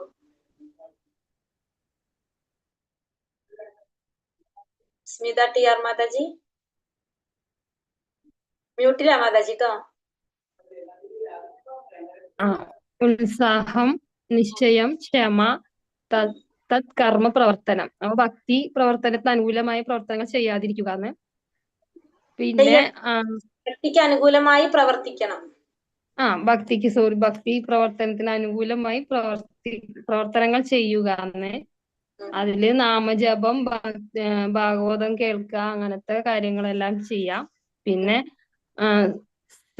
സംഘത്യാഗം, അത് നമ്മൾ ഭക്തരല്ലാത്തവരുമായിട്ടുള്ള കൂട്ടുകെട്ടിൽ നിന്നൊക്കെ മാറി നിന്ന് പിന്നെ പൂർവ്വ ആചാര്യന്മാരുടെ പാത പിന്തുടർന്ന് ഭക്തി സേവനം ചെയ്യുക. അപ്പൊ നമ്മള് ഭക്തിയില് മുന്നേറാൻ പറ്റും. അതിൽ ഫസ്റ്റ് പറഞ്ഞത് അതാണ് മാതാജി, ഉത്സാഹം. നിശ്ചയം എന്ന് വെച്ചാൽ വിശ്വാസമാണ്. ഉത്സാഹം, നിശ്ചയത്തിന്റെ അവിടെ വിശ്വാസം വിശ്വാസം, ഉത്സാഹം, വിശ്വാസം. ഓക്കെ. വിശ്വാസവും ക്ഷമ. ഹരേഷ് ക്ഷമ. പ്രീതി മാതാജി. ക്ഷമ. ഹരേഷ് മാതാജി. പ്രീതി മാതാജി പറഞ്ഞോളൂ. ഹരേ കൃഷ്ണ. ഭക്തിയിൽ മുന്നേറാനുള്ള 6 കാര്യങ്ങൾ: ഉത്സാഹം, നിശ്ചയം, ധൈര്യം ഉണ്ടായിരിക്കുക, ഭക്തിയുടെ സേവനത്തിന് അനുകൂലമായ പ്രവർത്തനങ്ങൾ ഉണ്ടായിരിക്കുക, അഭക്തരുമായിട്ടുള്ള കൂട്ടുകെട്ട് ഒഴിവാക്കുക, ആചാര്യന്മാരുടെ പാത പിന്തുടരുക. ഇത് 6ഉം ഭക്തിയിൽ മുന്നേറാനുള്ള കാര്യങ്ങളാണ്. ഇപ്പൊ നമുക്ക് മനസ്സിലായോ? ഇതെല്ലാവരും കൊണ്ട് പറയിപ്പിക്കുക എന്നറിയോ? അല്ലാത്തവര് കേട്ടും പഠിക്കും. അപ്പൊ കുറെ നമ്മളിങ്ങനെ ക്ലാസ്സിൽ പറയുമ്പോ കേട്ടും നമ്മൾ പഠിക്കും, പിന്നെ വായിക്കുമ്പോ എല്ലാവരും പഠിക്കും. അതിനാണ് എല്ലാവരും കൊണ്ട് പഠിപ്പിക്കുന്നത്. അപ്പൊ ഞാൻ അത് പറയുമ്പോ നിങ്ങൾ നോട്ട് ചെയ്ത് വെക്കുക. അപ്പൊ അങ്ങനെയാകുമ്പോ നിങ്ങൾക്ക് എളുപ്പത്തിൽ പഠിക്കാൻ സാധിക്കും. അപ്പൊ നമ്മള് പറഞ്ഞു ഭക്തിയെ പ്രോത്സാഹിപ്പിക്കുന്ന 6 കാര്യങ്ങള്: ഉത്സാഹം, നിശ്ചയം, ധൈര്യ, തത്തത് കർമ്മ പ്രവർത്തനാത്, സംഗത്യാഗം, സതോവൃത്തെ, ഷഡ്ഭിർ ഭക്തി പ്രസിദ്ധ്യതി. ഉത്സാഹം ഉണ്ടായിരിക്കണം. പിന്നെ അതുപോലെ തന്നെ നിശ്ചയം. നിശ്ചയം എന്ന് വെച്ചാൽ ഭഗവാനിൽ വിശ്വാസം ഉണ്ടായിരിക്കണം. എങ്ങനെ വിശ്വാസം ഉണ്ടായിരിക്കണം? അവശ്യം രക്ഷിപേ കൃഷ്ണ എന്നാ പറഞ്ഞത്. അതായത് ഏതൊരു സാഹചര്യം വന്നാലും നമ്മളെ ഭഗവാൻ നമ്മളെ കൂടെ ഉണ്ടാകും, നമ്മളെ രക്ഷിക്കും എന്നുള്ളൊരു വിശ്വാസം നമ്മളിൽ ഉണ്ടാവാം. ധൈര്യ, ക്ഷമ ഉണ്ടാകുക. അതായത് നമ്മള് ഭക്തിയുത സേവനം ചെയ്യുക, അതായത് നമ്മൾ ഭഗവാന്റെ നാമം ജപിച്ചുകൊണ്ടിരുന്നാല് നമുക്ക് സമാധാനം ഉണ്ടാവും എന്ന് പറയും. അപ്പൊ നമ്മൾ എന്ത് ചെയ്യും? കുറച്ചു ദിവസം നാമം ജപിച്ചിട്ട് പറയും നമുക്ക് സമാധാനം ഒന്നും കിട്ടണില്ല എന്ന് പറയും ചിലപ്പോ, അല്ലെ? പക്ഷെ നമ്മൾ എന്ത് ചെയ്യണം? ക്ഷമയോടെ കാത്തിരിക്കുക. നമുക്ക് ക്ഷമയോടെ നമ്മൾ ആ ചെയ്യുന്നതിനനുസരിച്ച് നമുക്ക് പതുക്കെ പതുക്കെ മാറ്റങ്ങൾ ഉണ്ടാവും. ഒരു പെട്ടെന്നൊരു ദിവസം കൊണ്ട് ഉണ്ടാവണം എന്ന് പറഞ്ഞാൽ നടക്കുവോ? ഇല്ല. അതിൽ ശ്രീലപ്രഭാതർ ഉദാഹരണം പറയുന്നുണ്ട് ഇതില്. എന്താന്ന് വെച്ചിട്ടുണ്ടെങ്കില്, ഇപ്പൊ നവദമ്പതികള് കല്യാണം കഴിഞ്ഞ് അവർക്ക് അപ്പൊ തന്നെ ഒരു കുട്ടി വേണമെന്ന് പറഞ്ഞാൽ ഉണ്ടാവുമോ? 10 മാസം ക്ഷമയോടെ കാത്തിരുന്നാലേ കുട്ടി ഉണ്ടാവുള്ളൂ, അല്ലെ? അതേപോലെ തന്നെ ഒരു സമയമുണ്ട് എല്ലാത്തിനും. ആ ഒരു സമയത്തോടെ നമ്മൾ കാത്തിരിക്കണം. അതിനാണെന്ന് പറയണത് നമ്മൾ ക്ഷമ നമുക്ക് ഉണ്ടാകണം. പിന്നെ തത്തത് കർമ്മ പ്രവർത്തനം എന്ന് വെച്ചാൽ ഭക്തിയുടെ സേവനത്തിന് അനുകൂലമായ പ്രവർത്തനങ്ങൾ ചെയ്യുക. അതായത് നമ്മൾ എന്ത് ചെയ്യുക? ആ ഭക്തി വർദ്ധിപ്പിക്കാനായിട്ട് നമുക്ക് എന്തൊക്കെയാ ചെയ്യാൻ സാധിക്കുന്നത്? ഇപ്പൊ നമ്മൾ പറഞ്ഞു ഭക്തി വർദ്ധിപ്പിക്കാനായിട്ട് നമ്മൾ ഭഗവാനെ കുറിച്ച് കേൾക്കുന്ന ക്ലാസ്, ഭാഗവതം ക്ലാസ് കേൾക്കാം. പിന്നെ അതുപോലെ തന്നെ നാമം ജപിക്കാം, ഭക്തന്മാരുമായിട്ട് കൂട്ടുകൂടാം. ഇതൊക്കെ എന്ത് വർദ്ധിപ്പിക്കാനാണ്? പിന്നെ ഭഗവാന് സേവനങ്ങൾ ചെയ്യാം, മാലയൊക്കെ ചാർത്തി കൊടുക്കാം, കീർത്തനങ്ങൾ ചൊല്ലിക്കൊടുക്കാം. ഇതൊക്കെ എന്താണ്? ഭഗവാന്റെ സേവനം. അപ്പൊ ഇതൊക്കെ ചെയ്യുന്നത് നമ്മളെ ഭക്തി വർദ്ധിച്ചുകൊണ്ടിരിക്കുന്നതാണ്. ഇപ്പൊ നമുക്കറിയാം കംസനും ഭഗവാനെ കുറിച്ച് ചിന്തിച്ചിരുന്നു. പക്ഷെ എങ്ങനെയാണ് ചിന്തിച്ചിരുന്നത്? അനുകൂലമായിട്ടാണോ കംസൻ ചിന്തിച്ചത്? പ്രതികൂലമായിട്ട് ചിന്തിച്ചോണ്ട് അല്ലെ? എങ്ങനെയെങ്കിലും കൊല്ലണം എന്ന് വെച്ചിട്ടാണ് കംസൻ നടത്തിയത്. അപ്പൊ നമ്മൾ എങ്ങനെയായിരിക്കണം? അനുകൂലമായ രീതിയിൽ ഭക്തിയെ കുറിച്ച് പ്രവർത്തിക്കുക. പിന്നെ അഭക്തന്മാരുമായിട്ടുള്ള സംസർഗം, ഭക്തി ഇല്ലാത്തവരുമായിട്ടുള്ള കൂട്ടുകെട്ട് നമ്മൾ ഒഴിവാക്കുക എന്ന് പറഞ്ഞിട്ട് നമ്മൾ ഇന്ന് 3ാമത്തെ ശ്ലോകത്തിൽ ഇങ്ങനെ പറഞ്ഞെന്നും പറഞ്ഞ് ആരായിട്ടും കൂടാതിരിക്കല്ല വേണ്ടത്. നമ്മൾ എന്ത് ചെയ്യാൻ? നമ്മൾ അങ്ങനെയുള്ളവരായിട്ടുള്ള ഇത്തരത്തിലുള്ള സംസാരങ്ങൾ കുറച്ചു കൊണ്ടുവരാം. അഭക്തന്മാരുമായിട്ടുള്ള സംസർഗം കുറച്ചു കൊണ്ടുവരാം. അപ്പൊ അതായത് ഭഗവാനെ കുറിച്ച്, ഭഗവാനെ വിശ്വസിക്കാത്തവര്, ഭഗവാനെ കുറിച്ച് മോശമായിട്ട് പറയുന്നവരുണ്ടാവും. മോശമായിട്ട് വെച്ചാൽ ഭക്തി ഇല്ലാത്തവര്, ചിലപ്പോ നിരീശ്വരവാദികൾ അല്ലെങ്കിൽ അങ്ങനത്തെ ഉള്ളവരൊക്കെ എന്താണ് ഭഗവാനെ കുറിച്ച് പറയുന്നത് നമുക്ക് കേട്ട് നിൽക്കാൻ പോലും പറ്റാത്ത രീതിയിലുള്ളതൊക്കെ ഉണ്ടാവും ഭക്തന്മാരെ കുറിച്ച് പറയുന്നത്. അങ്ങനെയുള്ളത് നമ്മൾ എന്ത് ചെയ്യാം? അവോയ്ഡ് ചെയ്യാം. പക്ഷെ ഡയറക്റ്റ്ലി അവരോട് പറയാതെ ഡയറക്റ്റ്ലി നമ്മൾ അതിൽ നിന്ന് മാറുക. അതാണ് ആ ഭക്തന്മാരുമായിട്ടുള്ള കൂട്ടുകെട്ട് ഒഴിവാക്കുക. പൂർവ്വ ആചാര്യന്മാരുടെ കാലടികൾ പിന്തുടരുക. നമ്മൾ പറഞ്ഞു അല്ലെ? ഹരേ കൃഷ്ണ. ആചാര്യന്മാരുടെ കാലടികൾ പിന്തുടരാന്ന് വെച്ചിട്ടുണ്ടെങ്കിൽ നമ്മൾ എന്ത് ചെയ്യണം? നമ്മളിപ്പോ പറഞ്ഞു രൂപഗോസ്വാമിയൊക്കെ എന്താണ്? അവര് പോയ വഴിയാണ് അവർ നമുക്ക് കാണിച്ചു തരുന്നത്. അവര് പറയുന്നതും പ്രവർത്തിക്കുന്നതും ഒരേ കാര്യമാണ്. അപ്പൊ അങ്ങനെയുള്ളവരുടെ പാത പിന്തുടരുക. ഈ 6 കാര്യങ്ങള് നമ്മളെ ഭക്തിയെ പ്രോത്സാഹിപ്പിക്കുന്നതാണ്. ഇപ്പൊ മനസ്സിലായി എല്ലാവർക്കും? മനസ്സിലായോ മാതാജി? ഹരേ കൃഷ്ണ. അപ്പൊ ഇതില് പറയുന്നത് നിങ്ങളിപ്പോ ഞാൻ ഈ പറഞ്ഞ പോലെ നോട്ട് ചെയ്യുകയാണെങ്കിൽ നിങ്ങൾക്ക് എളുപ്പത്തിൽ മനസ്സിലായി. അല്ലെങ്കിൽ ഇതാണെങ്കിൽ ഇതായാലും കുഴപ്പമില്ല. ഇതിൽ പറയുന്നത് എന്താണ്? ഉത്സാഹിയായിരിക്കുക, വിശ്വാസത്തോടെ പ്രയത്നിക്കുക, ക്ഷമയോടെ ഇരിക്കുക, ശ്രവണം, കീർത്തനം, സ്മരണം, കേൾക്കുക, കീർത്തിക്കുക, കൃഷ്ണനെ സ്മരിക്കുക, നിയാമക തത്വങ്ങൾ അനുസരിച്ച് പ്രവർത്തിക്കുക, ഭക്തന്മാരല്ലാത്ത ജനങ്ങളുമായിട്ടുള്ള സഹവാസം ഉപേക്ഷിക്കുക, പൂർവ്വാചാര്യന്മാരുടെ കാലടികൾ പിന്തുടരുക. വിശുദ്ധമായ ഭക്തി സേവനത്തിന് പൂർണ്ണമായ വിജയം ഉറപ്പുവരുത്തുന്ന 6 സംഗതികളാണ്. ഇപ്പൊ നമ്മൾ ഈ പറഞ്ഞ കാര്യങ്ങൾ തന്നെയാണ് ഇതില് പറഞ്ഞത്. അപ്പൊ ഇത് ക്ലിയർ ആയല്ലോ എല്ലാവർക്കും? മനസ്സിലായി മാതാജി. ഇതിന്റെ ഭാവാർത്ഥത്തിൽ പറയുന്നത് ഭക്തിയുടെ സേവനം എന്ന് പറയുന്നത് വൈകാരിക അഭ്യൂഹങ്ങളുടെയോ ഭാവനാപരമായ ആനന്ദത്തിന്റെയോ കാര്യമല്ല. ഭക്തി സേവനം അതിന്റെ സാരാംശ പ്രവർത്തനമാണ്. അപ്പൊ വൈകാരിക അഭ്യൂഹങ്ങളോ ഭാവനാപരമായിട്ടുള്ള ആനന്ദത്തിന്റെ കാര്യമല്ല എന്ത് ഭക്തിയുടെ സേവനം എന്ന് പറയുന്നത്. അതെന്താണ്? അതതിന്റെ സാരാംശ പ്രവർത്തനം. അതായത് ഒരു വൈകാരിക സാങ്കല്പിക നമ്മള് ഭക്തിയുടെ സേവനം എന്ന് പറഞ്ഞത് സാങ്കല്പികമായിട്ടുള്ളതും അല്ല, സാങ്കല്പികമായിട്ടുള്ള ആനന്ദവും അല്ല, ഭാവനയല്ല. ഭക്തിയുടെ സേവനം എന്ന് പറയുന്നത് ഭാവനയല്ലത്, പിന്നെ എന്തുമല്ല, സാങ്കല്പികമായിട്ടുള്ള ആനന്ദം അങ്ങനെയല്ല. ഭക്തിയുടെ സേവനം എങ്ങനെയാണ്? പ്രായോഗികമായിട്ടുള്ള ഒരു പ്രവർത്തനമാണത്. അതൊരു പ്രവൃത്തിയാണ് ഭക്തിയുടെ സേവനം എന്ന് പറയുന്നത്.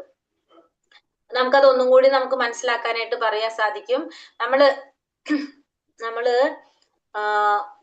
നമ്മളെ വീട്ടില് നമ്മളെ മക്കൾക്ക് നമ്മള് എന്തെങ്കിലും വീട്ടിൽ എന്തെങ്കിലും സാധനം മേടിച്ചുകൊണ്ട് വരാം നമ്മൾ കഴിക്കാൻ വേണ്ടിയിട്ട്. മക്കൾക്ക് കൂട്ടിക്കോളും. മക്കൾക്ക് നമ്മൾ ചോക്ലേറ്റ് മേടിച്ചു കൊണ്ടുവരാണ്. അപ്പൊ ആ ചോക്ലേറ്റ് കൊണ്ടുവന്നു കഴിഞ്ഞാൽ നമ്മൾ ആ കുട്ടിക്ക് കൊടുക്കുമ്പോൾ ആ കുട്ടി അത് നമുക്ക് കൂടി തരും, ഇല്ലേ? നമ്മള് അങ്ങനെയല്ല, നമ്മള് വീട്ടില് മേടിച്ചുകൊണ്ട് വന്നു കഴിഞ്ഞാല് അപ്പൊ നമ്മൾ അവർക്ക് വേണ്ടിയാണ് മേടിക്കുന്നത്, പക്ഷെ അവര് നമുക്കും കൂടി അത് ഷെയർ ചെയ്യും, ഇല്ലേ? അങ്ങനെയല്ല ചെയ്യാ. എന്തിനാണ് അത് ചെയ്യുന്നത്? കൊടുക്കാൻ പഠിപ്പിക്കുക. സങ്കടം സന്തോഷം കൊണ്ട് സന്തോഷം കൊണ്ട് വെച്ചാല് സ്നേഹം പ്രകടിപ്പിക്കുക അല്ലേ? അത് അല്ലേ? സ്നേഹം പ്രകടിപ്പിക്കല്ലേ ചെയ്യുന്നത് അവിടെ? കാരണം ആ ഒരു സ്നേഹം നമ്മൾ അങ്ങോട്ടും ഇങ്ങോട്ടും കാണിക്കാണ്. ഇവിടെ ഭക്തി എന്ന് പറയുമ്പോഴും എന്താണ്? നമ്മൾ സ്നേഹം പ്രകടിപ്പിക്കുക വേണ്ടത്, അല്ലെ? ഇപ്പൊ ഭക്തി എന്ന് പറഞ്ഞാൽ ആരായിട്ട് ബന്ധപ്പെട്ടതാണ്? ഭഗവാനുമായിട്ട് ബന്ധപ്പെട്ടതാണ്. നമ്മൾ എന്ത് ചെയ്യാം? നമ്മൾ ഭഗവാനുമായിട്ട്, ഇപ്പൊ നമ്മൾ പറഞ്ഞല്ലേ ഭക്തിയുടെ സേവനം എന്ന് പറഞ്ഞത് ഒരു പ്രവൃത്തിയാണെന്ന് പറഞ്ഞു. അപ്പൊ നമ്മൾ എന്താണ് അവിടെ ചെയ്യണത്? നമ്മുടെ സ്നേഹം പ്രകടിപ്പിക്കുകയാണ് ചെയ്യണത് ഭക്തിയിലൂടെ. മനസ്സിലാവുണ്ടോ?